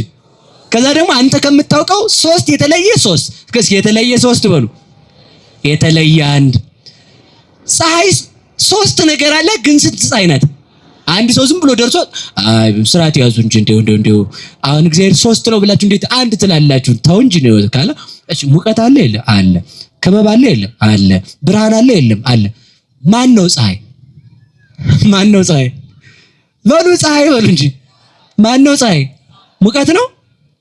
ብርሃን ነው? ክበብ ነው? ስንት ፀሐይ ነው? አንድ ፀሐይ ነው። በቃ አለቀ እኮ። ይሄ ነው አንድ አምላክ ነው። ስጋን ሲዋሃድም ተመልከቱ፣ ተዋሃደ እንጂ ስጋ ለወልድ ሁለተኛ ለስላሴ አራተኛ አልሆነም። ተዋሃደ ነው የሚባለው። ስለዚህ ተመልከቱ፣ ይሄን ልዩ ሶስት ልዩ አንዳወቁ። አንድ ፀሐይ እንደምትለው አንድ አምላክ በል። ሶስት ክብር እንዳላት ፀሐይ ሶስት አካል ብለህ እመን። ይሄንን ምን አልኩ? አወቅሁ። በዚህም ግን አልኮራም አለ። እስኪ በዚህም አልኮራም በሉ ንገሩኝ። እምኮራው በምንድን ነው አለ? በሉ ተናገሩ እንጂ ርዕሱን። በመጎሰሜ በሉ አትሉ። እንጎስማችሁ ካልሆነ እንድትኮሩ ማለት ነው። የሚጎስመኝ የሰይጣን መልእክተኛ ተሰጠኝ። ተመልከቱ፣ በጣም ነው የሚገርመው። አሁን ያዙ እንግዲህ ተርጓሚው ጋር እንምጣ። ትቼው ሄድኩ ከላይ ያለውን እንዳለ በመገለጥም ቢሆን የመላእክት ቋንቋን በመናገርም ቢሆን በልሳን በመናገርም ቢሆን ይደራራራ በሚለው ሳይሆን ሌላ ቋንቋ የሚሰማ ማለት ነው። ይሄን የሚለው የማይሰማ ነው። እሺ በዚህ አይደለም፣ ያ ልሳን አይደለም። ቋንቋ ማለት የሚደመጥ ማለት የሚል ሰው ያመመው ነው። ትንሽ ቋ ያረገው እንዲያ ሊል ይችላል ነው። ማንንም አልተናገርኩም ግን ይቅርታሽ እንዲያ ማለት ነውና ትሰማላችሁ። ግን ሲበል የሚጎስመኝ በሉ ምን የምን መልእክተኛ ተሰጠኝ በሉ ቅዱስ ጳውሎስ የሚጎስመኝ ያለው ተመልከቱ፣ ለሐዋርያት እግዚአብሔር አንዳንድ በሽታ ሰጥቷቸዋል አሉ። እስኪ በሉ አንዳንድ በሽታ በሉ። እስኪ አንዳንድ በሽታ በሉ። ይስጣችሁ ለእናንተም። እሺ በቃ ምንም እግዚአብሔር ያረቀላችሁ። አቤት አቤት አቤት። እኔ እውነቴን ነው። በጣም መዳን አትፈልጉ፣ መታመምም ጥሩ ነው። አንዳንድ ሰው ይላል አዎ እዚህ አዳራሽ ስመጣ በፊት ታምሜ ነበር፣ እግሬ ድኖ ጨጓራ ምናምን ኩላሊት ስድን ሆንኩ አይ ድስኩር። መታመም ነው ከእግዚአብሔር ጋር መኖር ምልክቱ። መታመም ምልክት ነው። አሁን አንዳንድ ሰው አለ ምናልባት ጸበል ይገርመውታል። እኔታ እዚህ ደብር 7 ዓመት ተጠመቅኩ፣ በቃ ምንም ለውጥ አልመጣም። እስኪ ደግሞ እዚህ ኩኬለሽ ሞክረው ልንጣ፣ ደግሞ እስኪ ስውሯ ልሂድ፣ ደግሞ እስኪ ደብረ ሊባኖስ፣ ደግሞ እስኪ ደግሞ አቡነ ሐራ፣ ደግሞ እስኪ ገብርኤል። የተሻለ ማን ነው እንደው ለእንትን የሚሆን ለራስ ፍልጠት ከኔና ረከው እንዴ ጸበል እየመረጥክ የምትጠመቀው? በጣም እኮ አሞናል እኮ እውነቴን ነው። ካመመን ቆይተናል። እማያድነው የለም። እስኪ ወር እማያድነው የለም በሉ። በቃ እዚህም ያለው ያድናል፣ እዚያም ያለው ያድናል ነው ያልኩኝ። እዛ ያለው ያድንም፣ እዚያ ያለው ያድናል አላልኩም። ያድናል ሁሉ ግን ሰውን መርጦ መስማት ይዟል። መርጦ ከብት ነው። አሁን ተመልክ፣ ሰው አሁን መርጦ መብላት ያቃተው ሰው ነው። ከብት መርጦ ይበላል። አይታችሁ አታውቁም? እኔ ገጠር ነው ያደግኩት፣ እውነቴን ነው። እና ከብት ፈረፈር ነው በቃ ልናገረው። ከሆዱ የሚወጣውን ነገር እጣለበት ሳር ላይ ዞር ብሎ አሽትቶ አይበላትም፣ ትቷት ነው የሚሄድ ማለት ነው። ሰው ዝም ብሎ ያገኘውን ጭምድድር መድኃኒዓለም ዝም ብሎ ግጥም ማለት ነው። እውነት እንደዚህ አይበላም፣ ነውር ነው። ተመርጦ ነው የሚበላው። አሁን ሳቁ ብዬ አይደለም። እናንተ ምን ታድላችኋል፣ ትስቃላችኋል። እሺ ወደ ነገር ልውሰዳችሁ፣ ቆዩ። ከዚህ በኋላ አላስቃችሁ እና መርጦ አለመስማት እንዲህ ያለው ጸበል ለእንትን መድኃኒት የሚል ጉዳይ የለም። የቅዱስ ገብርኤል ጸበል ሁሉንም ያድናል። እስኪ ሁሉን ያድናል በሉ። የቅዱስ ጊዮርጊስ ጸበል ስንቱን ያድናል? ሁሉን ያድናል። ምን ካለ እምነት ካለ። ታዲያ ሰው ምን ይላል? 7 ዓመት 8 ዓመት ተጠመቅኩ መፍትሄ የለውም። እንግዲህ ምን ይደረጋል? እስኪ እንደው ሰው አሁን ጸበል ሲሄድ የማይድንበትን ምክንያት ልንገራችሁ። እስኪ እንደው ልሞክረው ይላል። ትሞክረው እንዴ? ሞክረው ወይና አይባልም ነው እኮ እድናለሁ ብሎ ሰው መዲያቅተዋል እንዴ? ጎበዝ ልሞክረው ከሆነ ሞክረ ነው የምትመለሰው። ምንም ለውጥ አታመጣም። እና መሞከር አይቻልም፣ መጠመቅ ነው። እስኪ መጠመቅ ነው በሉ። በቃ እድናለሁ የሚል እምነት መኖር አለበት። አሁን በደንብ ያዙልኝ። ቅዱስ ጳውሎስ የሚጎስመኝ የምን መልእክተኛ ተሰጠኝ? ምን ማለት ነው? በሽታ ተሰጠኝ። እስኪ በሉ በሽታ በሉ ተሰጠኝ። ሰዓታችን አልቋል እንዴ? አልቆ እንደሆነ ቼክ ላድርገው። ስንት ደቂቃ ነው የሚቀረው? ካለቀ እኔ ምንም ማድረግ አልችልም፣ እተወዋለሁ። እውነት እኔ ልፈነዳ ነው እንዴ? እንግዲህ ገና ነው። እሺ ትሄዱ እንደ ቤታችሁ አትሄዱም? እሺ መጎሰም ነው ማለት ነው። ስለዚህ ተመልከቱ፣ ምንድነው ሲባል ለቅዱስ ጳውሎስ የተሰጠው ራስ ምታት፣ ራስ ፍልጠትና ሆድ ቁርጠት። እስኪ በሉ ራስ ፍልጠት በሉ፣ ሆድ ቁርጠት። ለማን የተሰጠ? አንድ ጥያቄ ጠይቁ፣ በሞት ያፈርሰውላችሁ። ቅዱስ ጳውሎስ የማን ተማሪ ነው? የክርስቶስ በሉ እንጂ የማን ተማሪ ነው? ከሐዋርያት በኋላ ተጠርቶ እግዚአብሔር ያናገረው፣ እግዚአብሔር የሚያናገረው፣ መላእክት የሚገለጡለት፣ እመቤታችን በግልጽ የምታነጋግረው ታላቅ አባት ነው። ያ አባት ምኑን ያማዋል? ራሱን። ምኑን ያማዋል? በሉ እንጂ በሉ። ሲያማችሁ ታዲያ እንግዲህ ወደ ሌላ ቤተ እምነት ትሄዱ? ለመፎስ ነው የሄድኩት። በቃ እኔ ድኜ ነው እዚህ። ይገርማችኋል፣ እዚህ ስመጣ ያመኝ ነበር፣ አሁን ጤነኛ ነኝ ይላል። ኧረ እባክህ ብሶብሃል፣ አሁን አብዳላ እንዲያል ምንም ጤነኛ አልሆንክም። እውነቴን ነው። ክርስቲያን ተመልከቱ፣ ክርስቲያን ነው የሚባለው በሽታ የሌለበት አይደለም። ቅዱስ ጳውሎስ ክርስቲያን አይደለም እንዴ? ጎበዝ እንዴ! ጭራሽ ይህን ቃል እንኳን እንነገሩ።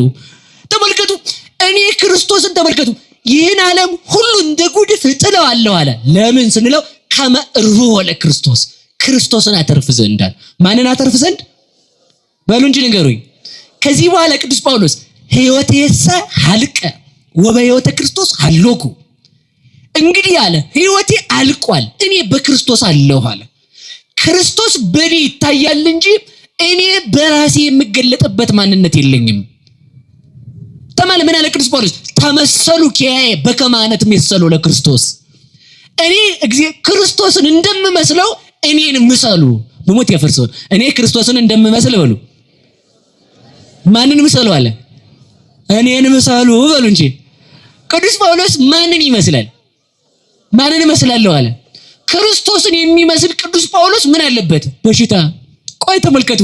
ቅዱስ ጳውሎስ እኔ ክርስቶስን እመስላለሁ ካለ የድንግል ማርያም መልክ እንደ ክርስቶስ ያለ መልክ ነው ብለህ ምንድነው የሚያም?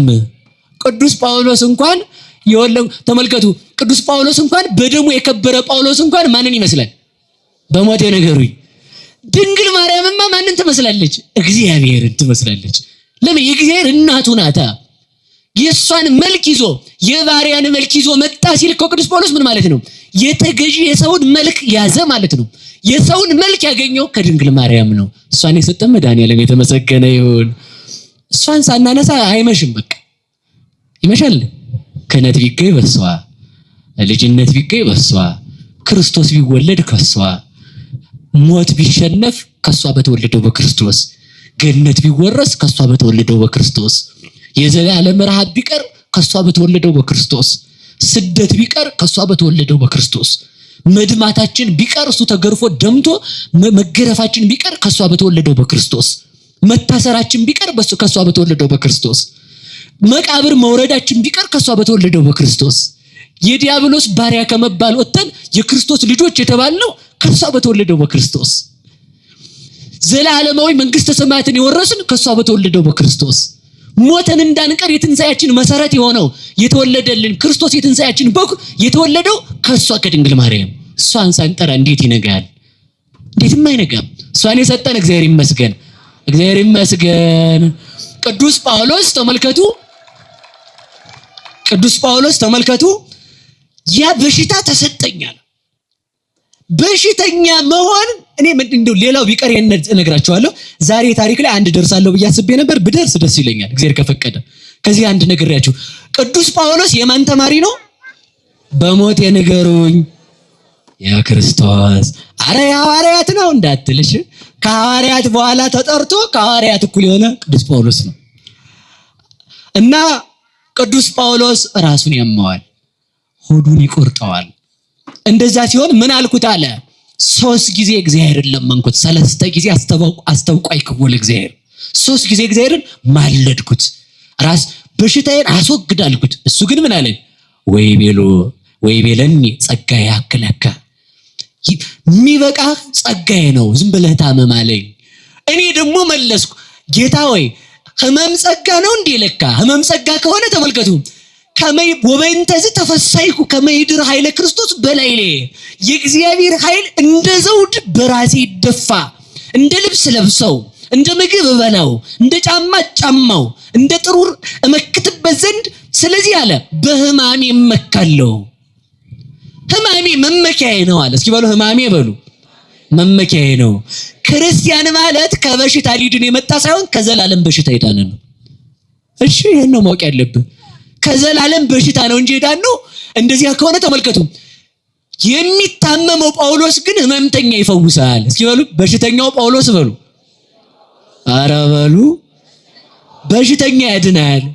ይኸውላችሁ ክርስትና ማለት እኮ እሱ ነው። ይኸውላችሁ እስከ ሶበ አሐምም ሶቢያ እጸን፣ እኔ ታማሚ ስሆን ግን የበረታው ነኝ፣ ስታመም እበረታለሁ አለ። እበረታለሁ። በሽተኛው ጳውሎስ በሽተኛዎችን ያድናቸው ነበር። በሽተኛው ጳውሎስ እንኳን በሽተኛዎችን ሄዶ ሳይሆን የልብሱ ጫፍ ተቆርጦ ተመልከቱ፣ አካሉ ሳይኖር በሽታ ያድን ነበር። ክርስትና ማለት እየታመሙ መበርታት። ሲው ክርስትና ማለት በሉ ምን እያሉ መበርታት? አትናገሩ። ካመማችሁ ደስ ይበላችሁ፣ አታማሩ። በሽታ የሚጨመርባችሁ ስታማረሩ 1 ኪሎ የነበረው 2 ነው የሚሆን። እኔ አልመዘንኩትም። እሺ ካማረራችሁ ይጨምራል በሽታ። ሰይጣን እንዲርቅ ማመስገን ተመስገን ነው መድኃኒት፣ እሱ ነው። ለመጀመሪያው ተመልከቱ፣ ክርስቲያን ቅዱስ ጳውሎስ ሐዋርያው ሲሆን ለምን ታመመ ሲባል እኔ በድውይ ያስነሳው ሙት ድውይ የፈወስኩ ሙት እያስነሳው አምላክ ነኝ እንዴ እንዳይል ያችን በሽታ ሰጥቶ ሰው መሆኑን አረጋግጠልን። እንዳይኮራ እኮ ነው።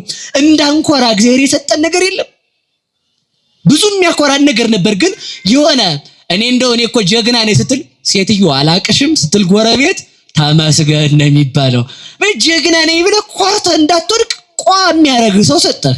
እግዚአብሔር ይመስገን። አሜን አትሉም እንዴ? እግዚአብሔር ይመስገን። እውነቴን ነው። ስለዚህ የሚያደርጋችሁ ሰው ሲመጣም እግዚአብሔር ይመስገን። ራስህንም ሲያምህ እግዚአብሔር ይመስገን በሉ። እግዚአብሔር ይመስገን በሉ።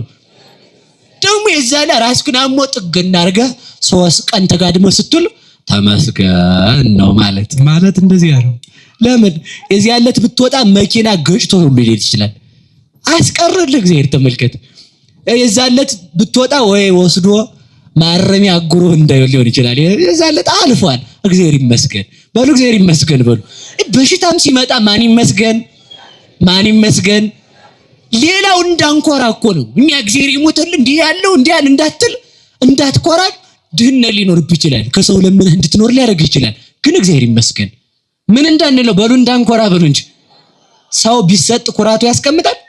እሺ ወደ ነገር ይልድ በቃ ወደ ነገር ብቻ ጭልጥ ብዬ ልዳር። እንግዲህ ያዙ። እንግዲህ ቅዱስ ጳውሎስ ለምን ታመመ? አንደኛ እንዳይኮራ። ምክንያቱም ድዊ ሲያነሳ ሙት ድዊ ሲፈውስ ሙት ሲያነሳ አምላክ ነው ሲሉት ኧረ እኔ ራሴ በሽተኛ ነኝ እንዲል። ሁለተኛው ጤነኛ ሰው ቢፈውስ ሳይሆን ራሱ በሽተኛ ሆኖ በሽተኞችን ሲያድን ይደንቅ። እሱ በሽተኛ ነው ግን ለበሽተኞች ፈውስ ይሰጣል። ስለዚህ ተመልከቱ በዚያ ምክንያት። ሶስተኛው ደግሞ ተመልከቱ፣ እየሰማችሁ ነው? መከራ ክብርን ይጨምራል። እስኪ በሉ መከራ በሉ። ምንን ይጨምራል? አትናገሩ። ስለዚህ ስትታመሙ እውነት መንበርህ ካለ የበሽታ አለቀኝ አይባልም ነው። እግዚአብሔር ፈቃድ ሆነ ያለ በሽታውን ይንቀልላችሁ መድኃኒዓለም ይንቀልልን ሁላችንንም ማለት ነው። ካልሆነ ግን ይሄ በሽታ በኃጢአቴ ከመጣ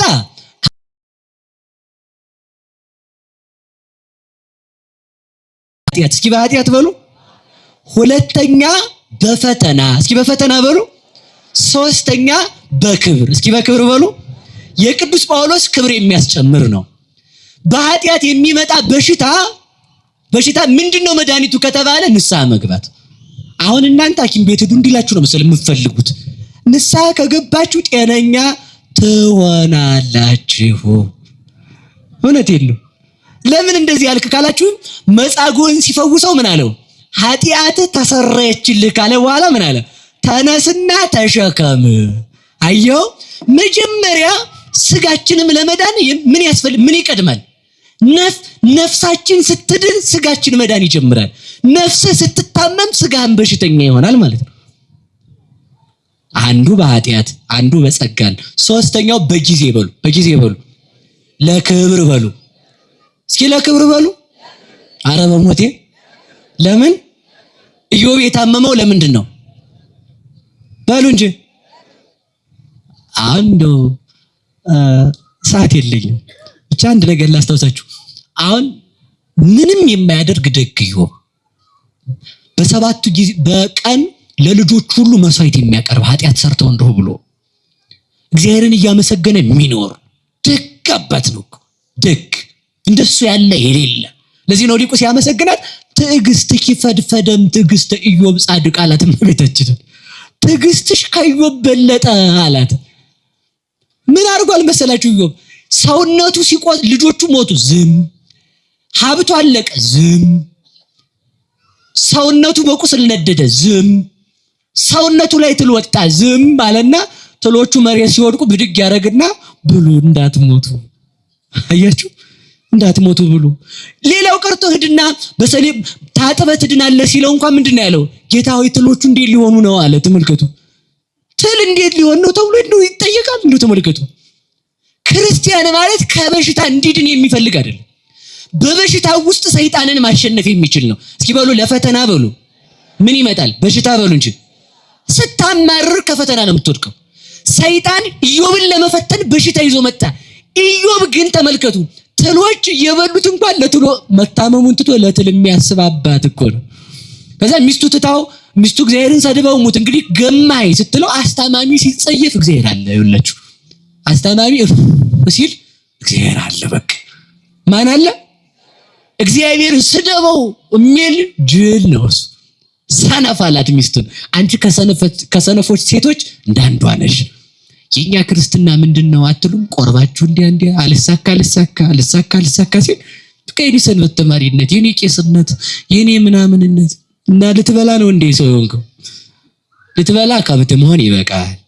ሰው መሆን ለማሸነፍ ነው። ሲበሉ ሰው መሆን በሉ ለማሸነፍ ነው። አሁን ለማሸነፍ ነው። ከዛ ዝም አለ። ሚስቱ ትታውም ሄደች። ከረፋት ግን ምን አለ? እችን ቀለበት ያዣትና ሂጂ ከሄድሽ ማለት እግዚአብሔርን በፍጹም አልሰድበውም። የዛን ጊዜ እግዚአብሔር መጣ። መጨረሻው ላይ ማን መጣ? በሉ እግዚአብሔር በሉ እንጂ ማን መጣ? አይውላችኋ ያ ፈተና ያ ህመም የመጣበት ተመልከቱ። ሰይጣን ምንም የሚያተርፈው ነው ሳይሆን ኢዮብ እግዚአብሔርን እንዲሰድበው ነው። በበሽታችን እግዚአብሔርን አልሰደብነውም ወይ? በድህነታችን እግዚአብሔርን አልሰደብነውም ወይ? እግዚአብሔር ያምናል ሰውን። እግዚአብሔር የሚያምንበትን ሰው እንዲፈተን ይፈቅዳል። ለምን መሰላችሁ የሚፈቅደው? እንድናሸንፍ ስለሚፈልግ እኮ። መፈተን ማሸነፍ ነው። እስኪ በሉ መፈተን በሉ ማሸነፍ ነው። ሌላም ጥያቄ ጠይቁ። እኛ ክርስቲያኖችን ለምን እንታረዳለን? ለምን ዕለት ዕለት ሰው በማህፀን ያለ ህፃንን ሳይቀር እንዳጋግ ጽንስን እያወጣ ለምን ያያል? ለምን እግዚአብሔር ዝም ይላል? ለምን ሰው ወገኖቻችን ክርስቲያኖችን እያረደ እየከተፈ እንደ ሽንኩርት ሲጠላቸው እግዚአብሔር ለምን ዝም ይላል? ጥያቄው ነው የሰው። እንግዲህ እግዚአብሔር ያሸንፋል መጨረሻ ላይ። ለምንድነው ስንሰቀል ሲተፋብን ስንሰደድ እግዚአብሔር ዝም የሚለው? እግዚአብሔር በፈተና አሸናፊ ስለሆነ። እስኪ በሉ እግዚአብሔር አሸናፊ ነው በሉ። ማን ያሸንፋል? እግዚአብሔር ያሸንፋል። እግዚአብሔር ታዋጊ ነው። ዋድ ከመቀስታ ኃያላን የኃያላንን ሰይፍ ያደክማል። ዘይድ ምንድነው? ተባዊቱ ዘያደቅቅ መዝራይት ኃያላን የኃያላኑን ክንድ ይሰብረዋል። መስበር ብቻ አይደለም ስም አጠራራቸውን እግዚአብሔር ያጠፋል። ለምንድነው ስንፈተን ዝም የሚለው? ክብር እንድናገኝ በሉ አትሉም? ይረዱን አላልኩም እኔ። በመከራችን ግን ምን እንበል? እግዚአብሔር አለ ማለት አለ እንድናሸንፍ ነው። እሱን እምላችሁ በመከራው ጸንተን ግን የሚታረዱ ሰዎችን የሚያርዱ ሰዎችን እንቃወማለን። ምክንያቱም ተመልከቱ፣ ትውልድን የሚያርዱት እነሱ ትውልድ እንዲጠፋ ስለሆነ ማለት ነው። የክርስትና መስመር እንዲቀጥል ሰማይታት ሆነዋል። ትውልድ እንዲተካ ግን መታረዳችን ይቆማል። በዛ መካከል ግን አሸናፊዎች እኛ ነን። ማን ነው አሸናፊ? እኛ በሉ እንጂ። የተፈተነ ሰው ምን ባይ ነው? እሺ ኢዮብ አሸነፈ አላሸነፈም? በቃ አሁን ማሸነፍ ትፈልጋላችሁ? አዛኘን ምን አሞናው አንተ የምታማርረው? ራሴን አሞኝ እሺ እንደው እንትን ይለኛል እና ታዲያ ምንድነው? አመስግን በቃ እንድናሸንፍ ነው ይሄን እምላችሁ፣ ሌላ አይደለም። እሺ ማን ያሸንፋል? የሚያመሰግን በሉ። በሽታ በኃጢአት ብቻ ሳይሆን ከዚያ በኋላ ተመልከቱ ምን አለው እግዚአብሔር ሰይጣንን፣ ኢዮብ ለኔ ታማኝ ነው፣ እግዚአብሔር ካመናችሁ ይፈትናቸዋል። ሳይፈቅድ የሚመጣ መከራ የለም። መከራውን እግዚአብሔር ያሳልፈናል። ማን ያሳልፈናል? በሉ እንጂ እንደ እንቅልፍ ለሚያልፈው የዚህ ዓለም መከራ። አሁን ተመልከቱ ዝናብ ግጥም ሲል ደመናው ሰማይ የተዷል እኮ ያሰኛል። መከራው መጥቶ ግጥም ሲል አረ ጭንቅ ነው ጎበዝ፣ አረ የለም ሰይፉም ተመዘዘ፣ ደግሞ እየተደራጁ ነው፣ ደግሞ እኮ ሊጨርሱ ነው። በቃ ምን አገባም፣ ያልፋል። ብታጣም ያልፋል። እግዚአብሔር ብቻ ከኛ ጋር ይሁን።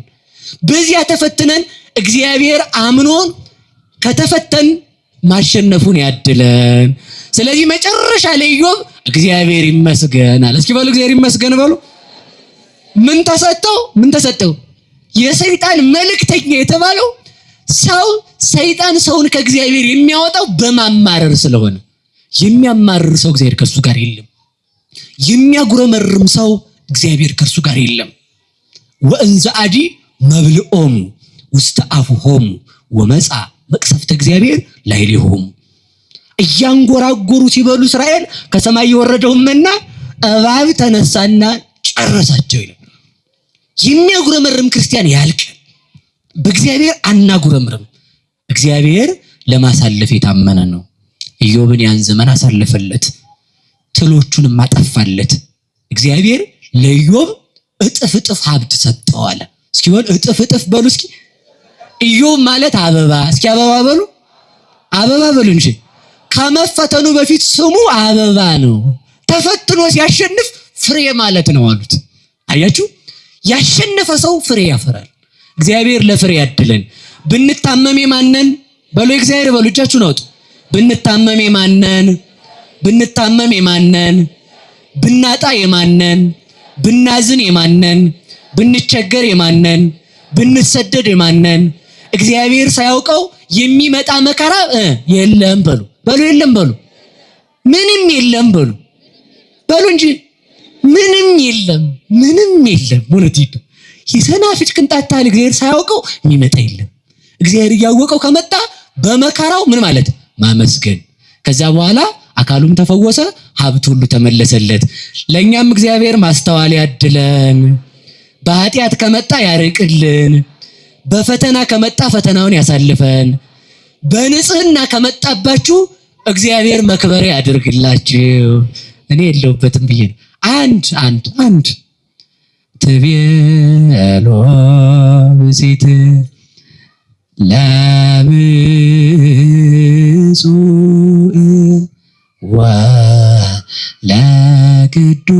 ወለቅዱስ ጊዮርጊስ ሊቀ ሰማዕታት ትቤሎ ብእሲት ለብፁዕ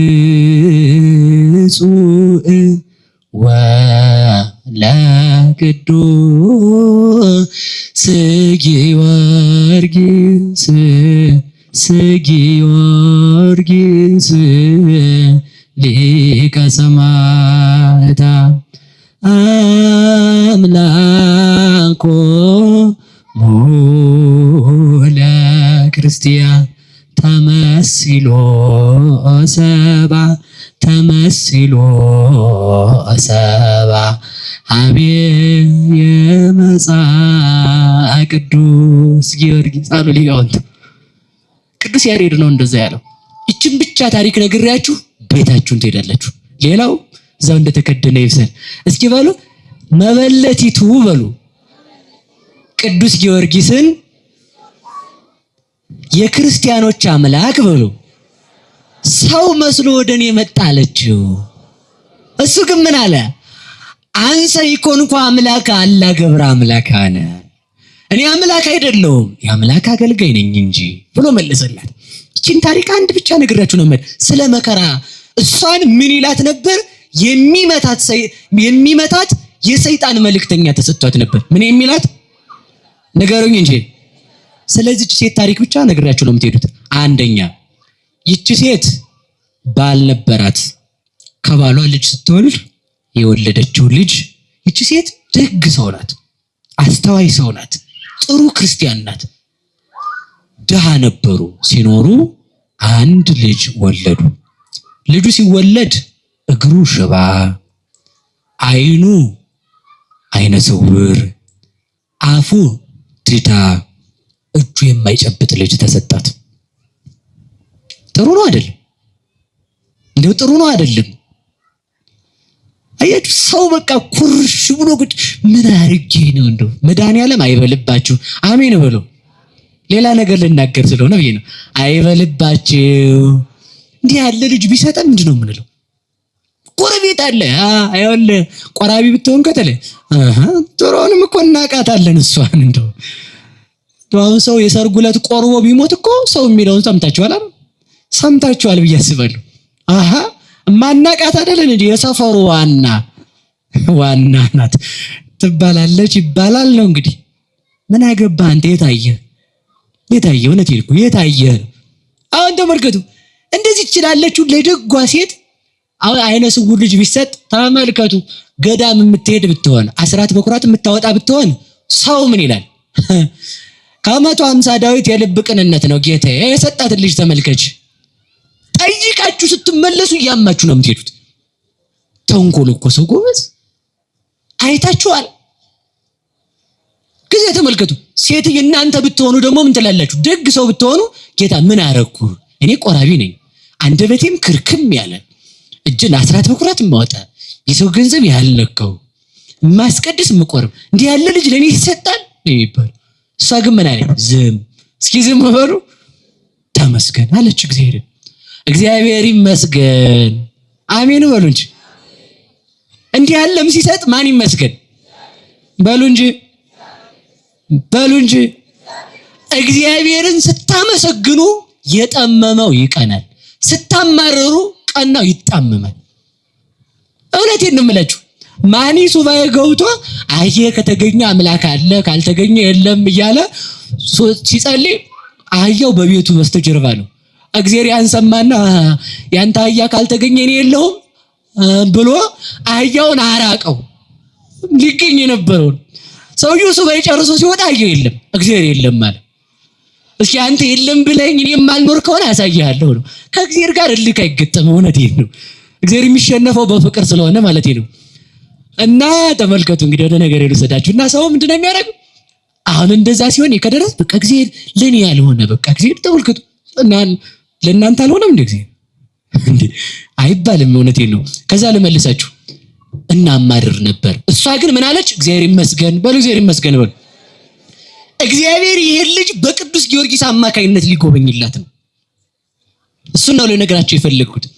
ከዚያ ባሏ ሞተ። ምኗ ሞተ? ኧረ በሞቴ ነገር ቆይ እንዲህ ያለ ልጅ መስጠት ደግሞ ባሏን መውሰድ ምን የሚሉት እግዚአብሔር ነው ይባላል እኮ አይደል? ምን የሚሉት እግዚአብሔር ነው ይባላል። እሷ ግን አሁንም ተመስገን አለች። ሲበሉ ተመስገን በሉ። ተመልከቱ ደግሞ ድሃ ናት፣ የምትበላው የላትም። በደንብ ያዙልኝ። ቆይ እንዲህ ያለ አፉም ማይናገር እግሩም ማይሰራ ልጅ ሰጠኝ ድሃ አድርገህ አንተ ግን አለው ያላለችው እንዴት ያለ እምነት ነው? ይህ ነው የሚደብ የሰይጣን መልእክተኛ ተሰጠኝ ማለት የሚያጸድቀኝ መከራ ተሰጠኝ ነው። ከዚያ ተመልከቱ መጨረሻ ላይ እየለመነች ልጇን ትመግብ እሷም ትበላ ነበረ።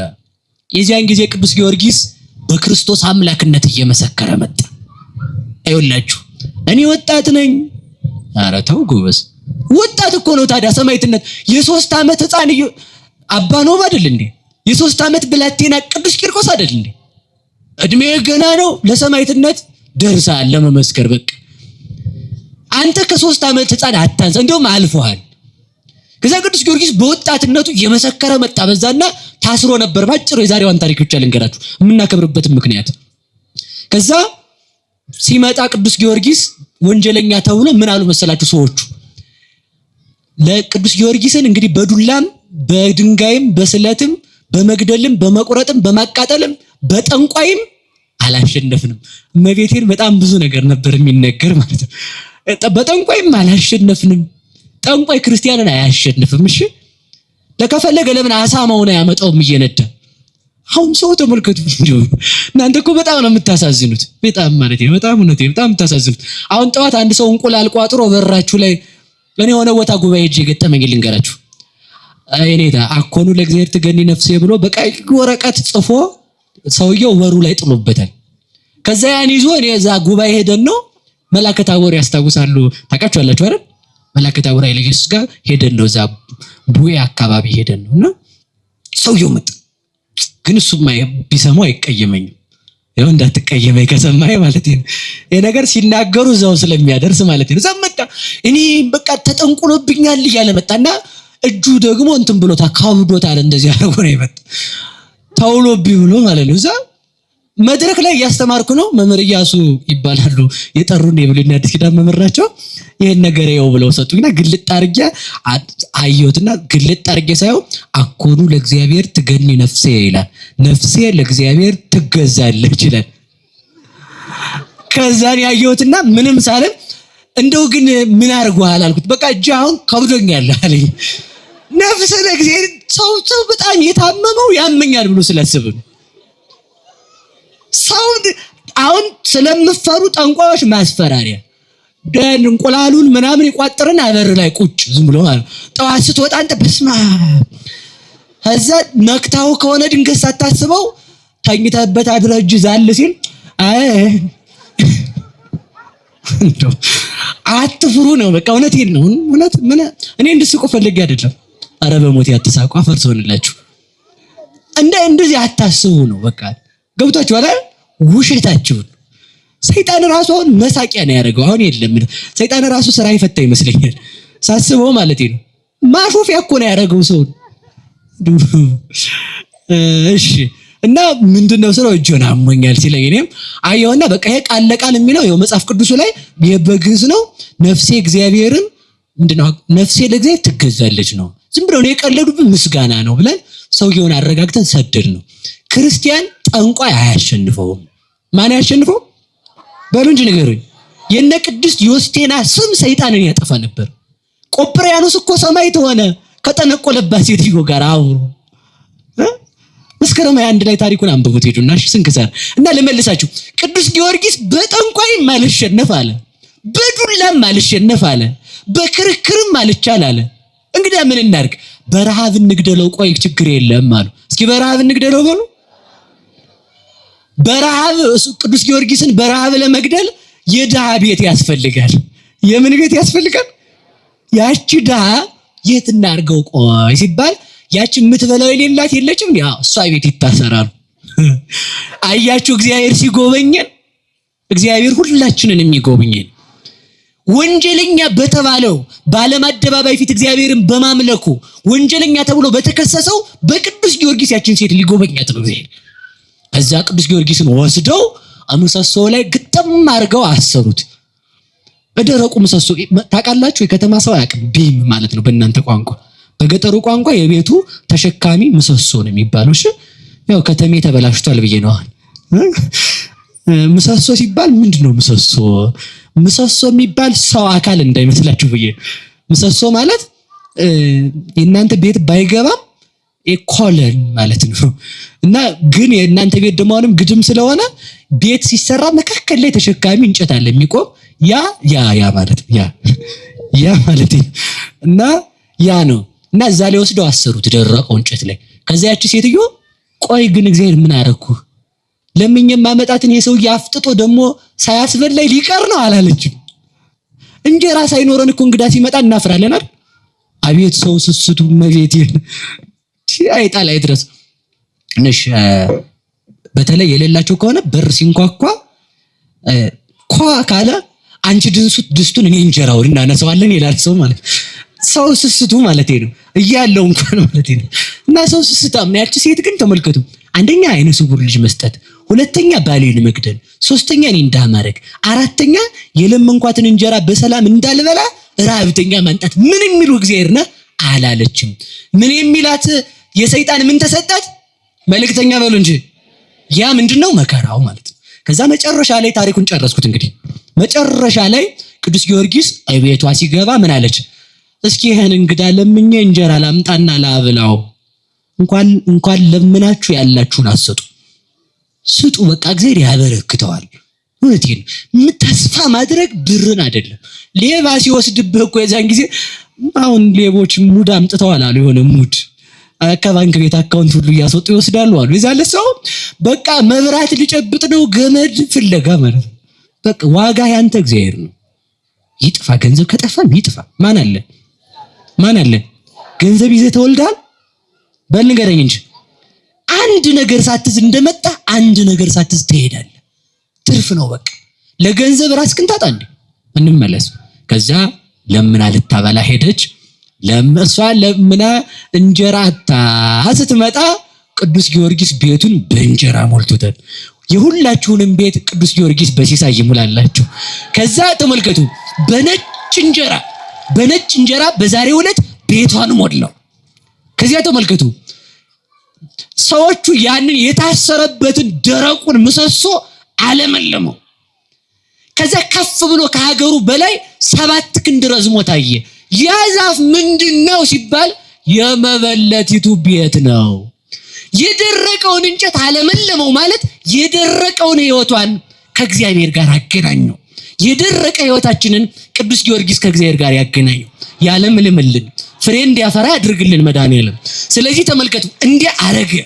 ከዛ ሲመጣ እንዲህ ከዚያ በኋላ አንተ ማነህ ቤቴን በእንጀራ የሞላኸው ስትለው ተመልከቱ፣ ያ አይነ ስውሩ ልጅ ተመልከቱ፣ አይኑ እንዲያ ያደረገላት ደግሞ ሲመጣ አይኑ ቁልጭ ይላል። አየው ስላመሰገነች እግዚአብሔር ያችን ሴትዮ ጎበኛት።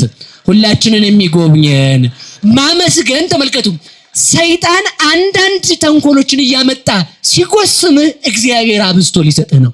ምን ካልክበት? ካመሰገንክበት። ስለዚህ ተመልከቱ፣ ምን ተሰጠን?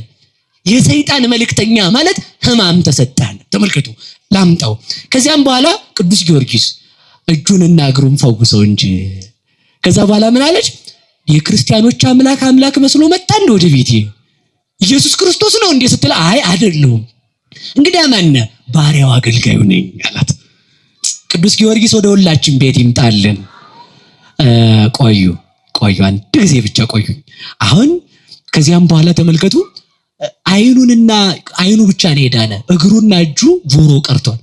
ቅዱስ ጊዮርጊስ አድነው እንጂ ስትለው፣ ይቆይ ዝም ብለሽ አላት። አያችሁ፣ እኛ ብንሆን እኮ አይነጋም። አዮ አያስመሳይ ደግሞ ብር ስጪ ብሎ እኮ ይሆናል።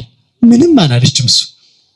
አሁን እኔታ አንድ አይናችሁን ፈውሰው እግሬስ ብትሏቸው፣ አይ እግርሽ የዛሬ ዓመት ደግሞ ሌላ ቀን ቢሉሽ፣ ያው ተመልከቱ፣ ብር አልሰጠች፣ ብር ልስጠውት ነው የሚባል። አሁን በብር የምትገዙት መስሏችሁ ሁሉንም ማለት ነው።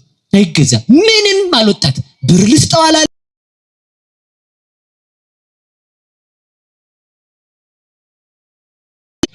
እናንተው ብር ብታስለምዱ እናንተው ዝርዝሯን በዛ አርጋችሁ እየሰጣችሁ ማለት ነው። ብዙ መስሎ እንዲቀበላችሁ ቄሱ ማለት ነው። ተንኮለኛ ናችሁ እኮ፣ እውነቴን ነው። ከዛ ደግሞ ተመልከቱ፣ ቤት ትጠሩና ገልግላችሁ በመድኃኒዓለም አባ ፈርሶን ይጠጡ ብላችሁ አጠጥታችሁ ደግሞ አቤቱ ሆዳቸው እንትና ብላችሁ ቁጭ አይባልም። እውነቴን ነው። እውነት አታብዙት። ስታበዙት ጥሩ አይደለም። እና ወደ ነገር ልመልሳችሁ። ምንም አላለችም። ቆይ ሲላት እግዚአብሔር ቀን አለው። እስኪ በሉላችሁ፣ እግዚአብሔር በሉ እንጂ ምን አለው? ይህን የሚያምን ክርስቲያናዊ ሕሊና አለን ወይ? እሱ ነው ጥያቄው። እግዚአብሔር 30 ዓመት እንድትታመም ቢያደርግህም ቀን አለው። እስኪ በሉ ቀን አለው በሉ እንጂ። እኔ አሁን ሁላችንም መፈለግ ያለብን ከታይፎይድ ከምናምን እንድንድን አይደለም፣ ከዘላለም በሽታ ድነናል። ከምድራዊ ሞት እንድንድን አይደለም፣ ከዘላለም ሞት ድነናል። ምድራዊ ቤት እንዳናጣ አይደለም፣ ዘላለማዊ ቤት አለን። ምድራዊ መልክ እንዳይበላሽ አይደለም መለመን ያለብን፣ ሰማያዊ መልክ እንዳይበላሽ ነው። ምድራዊ ዘመድ እንዳናጣ አይደለም፣ ሰማያዊ ዘመድ እንዳናጣ ነው። እና ክርስቲያን አልፎ የሚያይ ነው መሆን ያለበት። ተስፋ ቁርፍ ዝም ብሎ እግዚአብሔርን እኮ ነው ቁርፍ። እባክህ አድነኝ 2 ዓመት ተጠምቆ ካልዳነ እባክህ ሞክሬዋለሁ ይተኛል ዘዋል። ምን አይነት አዚም ነው ያለብን እንደው። እሺ ወደ ነገር ይልድ። እግዚአብሔር ምን አለው በሉ እንጂ። ሰውም አትሙ፣ በቃ እግዚአብሔርን አትሙት። ቀን አለው ያዳነን። ቆይ በሞቴ ከዘላለም አውሬ ከዲያብሎስ ያዳነን ከምድራውያን አውሬ ከሆኑ ነገስታት እግዚአብሔር አያድነንም? በሉ እንጂ ንገሩኝ። አያድነንም እንዴ? ከዲያብሎስ እጅ ያስጣለን ፈርዖን እንዲቀጠቅጠን ነው እንዴ? ከጎልያድ እጅ ያስጣለን ተመልከቱ፣ ሳጥናኤል እንዲቀጠቅጠን ነው እንዴ? ንገሩኝ እንጂ። አይደለም። አጋግን ተመልከቱ፣ ካጋግ ያተረፈን ሌላ አጋጎች ወግተው እንዲገሉን ነው። አጋጎች ያልፋሉ። በፈርዖን ጊዜ ሙሴ፣ በጎልያድ ጊዜ ዳዊት፣ በጥሩልኝ ሌላም ነገስታት፣ በናቡከደነጾር ጊዜ 3 ደቂቅ ዳንኤል አሉ። አሸናፊ እግዚአብሔር አለው። ዛሬ እግዚአብሔር አሸናፊ የለውም? አለው። ያው በእነዚያ እንዳሸነፈ ዛሬም ያሸንፍልናል። ማን ትክክል ነው? ማን ጊዜ ያለው? ማን ምን ይሰጣል? ማን ጎሳሚ ይሰጣል? ያንን በምን እንቀበል? በሉ እንጂ በምስጋና በሉ ተመስገን በሉ ሁላችሁ። አቤት በሉ እንጂ ማን ይመስገን? ልጨርስ ነው የመጨረሻ ዝላስተዋን ነው የምትሉት። ታዋት እንዲያበሉ። ከዛ በኋላ እሷም ዝም አለች። ቅዱስ ጊዮርጊስ መጨረሻ አሕዛብ የሚያረጉት ሲያጡ ቅዱስ ጊዮርጊስ የመጨረሻ ሰማዕትነትን እንደሚቀበል ሲያውቅ ሄደና ንጉሱ ወሰደውና ምን ላድርግህ እንደ ወርቅ ሰጥቼ ትጠፋ ምናምን አለ። እኔ ወርቅ አልፈልግም፣ አሁን ግን በአምላክህ ላምን ነው አለው። ና ልሳምህ ና አለው። አይ ቆይ ተወው፣ እኛ ገሊላውያን አንሳምም፣ ያልነውን ሳናረጋለው። ለምንድነው አልሳም ያለው? ጣዖት በሳመበት አጵሎስን አርጤምስን በሳመበት በረከሰ ከንፈሩ እንዳይስመው። አልሳም ማለት እንግዲህ መቼ ነው የምትሳም ሲለው ህዝቡን ሰብስበህ በአደባባይ እንዳዋረድኩ በአደባባይ ለህዝቡ አምኜልሃለሁ ስል የዛን ጊዜ ትስመኛለህ አለው። ከዛ ምን አለው? ሚስቴን አጫውታት፣ እስከዚያ ከሚስቴ ጋር አውሩ፣ እኔ ሰው ላሰብስብ አለ። ሚስቱን ከዚያ በኋላ ቅዱስ ጊዮርጊስ ልታምን ነው አለችና ወደ ጣዖቱ ቤት ይዛው ስትሄድ የአሕዛብ አማልክት ድንጋይ ናቸው፣ ዓይን አላቸው አያዩም፣ እግር አላቸው አይራመዱም፣ እጅ አላቸው አይዳስሱም፣ ጆሮ አላቸው አይሰሙም ሲል ቅዱስ ጊዮርጊስ ምን እያልክ ነው አለችው። እነዚህ ድንጋዮች ናቸው አላት። እና ማን ነው አምላክ? አምላክ ዓለማትን የፈጠረ ነው። ይህ በመዶሻ ህንፃ የሚሰራ ሰው ብረቱን ቆርጦ ድንጋዩን በማሽን አብክቶ አድቅቆ ሲሚንቶ አድርጎ የሰራ አምላክ ነው። አይሰማም ማለት ሲላት ተመልከቱ። እንግዲህ ማን ነው አምላክ? ክርስቶስ። በአምላክ አምኛለሁ አለችው። እሷን አሳመናት። ቅዱስ ጊዮርጊስ ወደ ሁላችን ይምጣልን። እሷን ካሳመነ በኋላ ተመልከቱ፣ ንጉሱ በአደባባይ ሰበሰበና ክርስቲያኖች መጡ እያለቀሱ ቅዱስ ጊዮርጊስ እውነት ሊክድ እያሉ ማለት። ከዛ ያቺ ሴትዮ ደግሞ ልጇን አዝላ መጣች። አዝላ ምን የለውም እግሩ ምንድነው? በሞቴ ንገሩኝ፣ በቃ ይችን ነው መናገር ይፈል። አዝላ መጣች። አዝላ ወይኔ ወዳጅ ቅዱስ ጊዮርጊስ የልጅ አይን ፈዋሽ እውነት ሊክድ እያለቀሰች ስትመጣ አደባባዩ ቁጭ እንዳሉ ቅዱስ ጊዮርጊስ አደባባዩ ላይ ወጣና ተመልከቱ፣ የአሕዛብ አማልክት ድንጋይ ናቸው አለ። ንጉሱ አረ የነገር ጭንቅ ነው ሲል እጅ አላቸው አይጨብጡም። ምንድነው መስ አማልክቶሙ ለአሕዛብ ዘወርቅ ወዘብሩር ግብረ ደጓ ለማያው አይን ቦሙ ወይሬዩ እዝን ቦሙ ወይሰሙ አንፍ ቦሙ ወያጼኑ እግር ቦሙ ወያውሩ። እግር አላቸው አይሄዱም፣ አይን አላቸው አያዩም፣ ጆሮ አላቸው አይሰሙም፣ አፍንጫ አላቸው አያሸቱም። እነሱ የሰው እጅ ስራ ናቸው። እግዚአ ሰማያት ወምድር ዓለምን የፈጠረ ክርስቶስ ነው አለና ሲጨርስ ያን ልጁን ናማ አለ። እግሩ ምንድነው? በሞቴ ንገሩኝ። ልጁ መጣ። ተመልከቱ፣ አፉ አልተፈታም፣ ገና አንድ ቀርቷል። ከዛ በኋላ ሂድና እዚያ ጋር የተጎለቱትን ድንጋዮች በቅዱስ ጊዮርጊስ አምላክ ኑ ብሏቸዋል። ቅዱስ ጊዮርጊስ ብለ ይዛቸውን አለ። ሄዶ ተመልከቱ እና ቅዱስ ጊዮርጊስ እየጠራህ ነው ብሎ አፉ ተፈቶለት ድንጋዩን እያስለፈለፈ ይዞት መጣ። ድንጋዩን ማለት ነው። አያችሁ። ከዚያም በኋላ ምን አሉ? ያቺ ሴት ማንን አመሰገነች? በዚያ መከራዋ ተመልከቱ፣ ጊዜ ያለው እግዚአብሔር ቀድሞ አይኑን ከፈተላት በቅዱስ ጊዮርጊስ፣ ኋላ እግሩን አረታላት። እግሩ ጣዖት ወደ ጣዖቶቹ ሲሄድ ተፈታለት፣ ጣዖትን ለማሸነፍ ሲሄድ። ከዚያ ተመልከቱ ጣዖታቱን እየጎተተ ይዟቸው መጣ። አፉ አይናገርም ነበር። በቅዱስ ጊዮርጊስ አምላክ ስም ኑ ብሏቸዋል ቅዱስ ጊዮርጊስ ሲል አንደበቱ ተከፈተ። ሰው አደነቀ። ምን አለመሰላችሁ? ቆይ የመጨረሻዬ ነው። ሰው ምን አለመሰላችሁ? ምን አይነት ድንቅ ነው! እነዛ አንደኛ ድንጋይ መሆናቸው፣ ሁለተኛ ሕፃን ሽባው የነበረው ልጅ ይዟቸው ሄዶ መጥራቱ፣ ሶስተኛ ምን አይነት የተዋረዱ ናቸው! እንዴት ሕፃን ልጅ እየጠራ የሚያመጣቸው አለና የተሰበሰበ ሁሉ በቅዱስ ጊዮርጊስ አምላክ አመነ። ክብር ለቅዱስ ጊዮርጊስ አምላክ ይሁንልን። ጨረስኩ። አሁን ባያልቅም ጨረስኩ። ህመም የሰጠን ማን ይመስገን? ህመማችንን ማን ያድናል? ብንፈወስም የማንን? ብንታመምም የማንን? እግዚአብሔር ምን ይለናል? ያድነናል በሉ እንጂ። ስንታመም ታመም ያለው ስለታመምኩ እግዚአብሔር ስላልፈወሰኝ ልካድ ሳይሆን ብታመምም የማን ነኝ? ማን ታሞ እግዚአብሔር እንደሆነ ቅዱስ ጳውሎስ በሉ እንጂ። ማን ታሞ እግዚአብሔር ሆነ? ይቺ ሴትዮ በመከራ የማን ሆነች? መከራዋ ግን ማብቂያ ያለው የለውም። የመከራችንን ማብቂያ መድኃኔዓለም ያብጅልን። በጣም ስለ ቅዱስ ጊዮርጊስ ብላችሁ ይቅርታ አድርጉልኝ ስላስቆየዋችሁ። አምላከ ቅዱስ ጊዮርጊስ በቸርነቱ ሁላችንንም ይጎብኘን። የሰይጣን መልእክተኛ የተባለው አንዱ በሽታ፣ ሁለተኛው እለእስክንድሮስ ቅዱስ እለእስክንድሮስ ሳይሆን አንጠረኛው እለእስክንድሮስ፣ ሶስተኛው ቢጸ ሐሳውያን ናቸው። እና እነዚህን ሁሉ አልፈን ከክርስቶስ ጋር እንድንደርስ መድኃኔዓለም ይርዳን። ወስብሐት ለእግዚአብሔር። ይቆየን።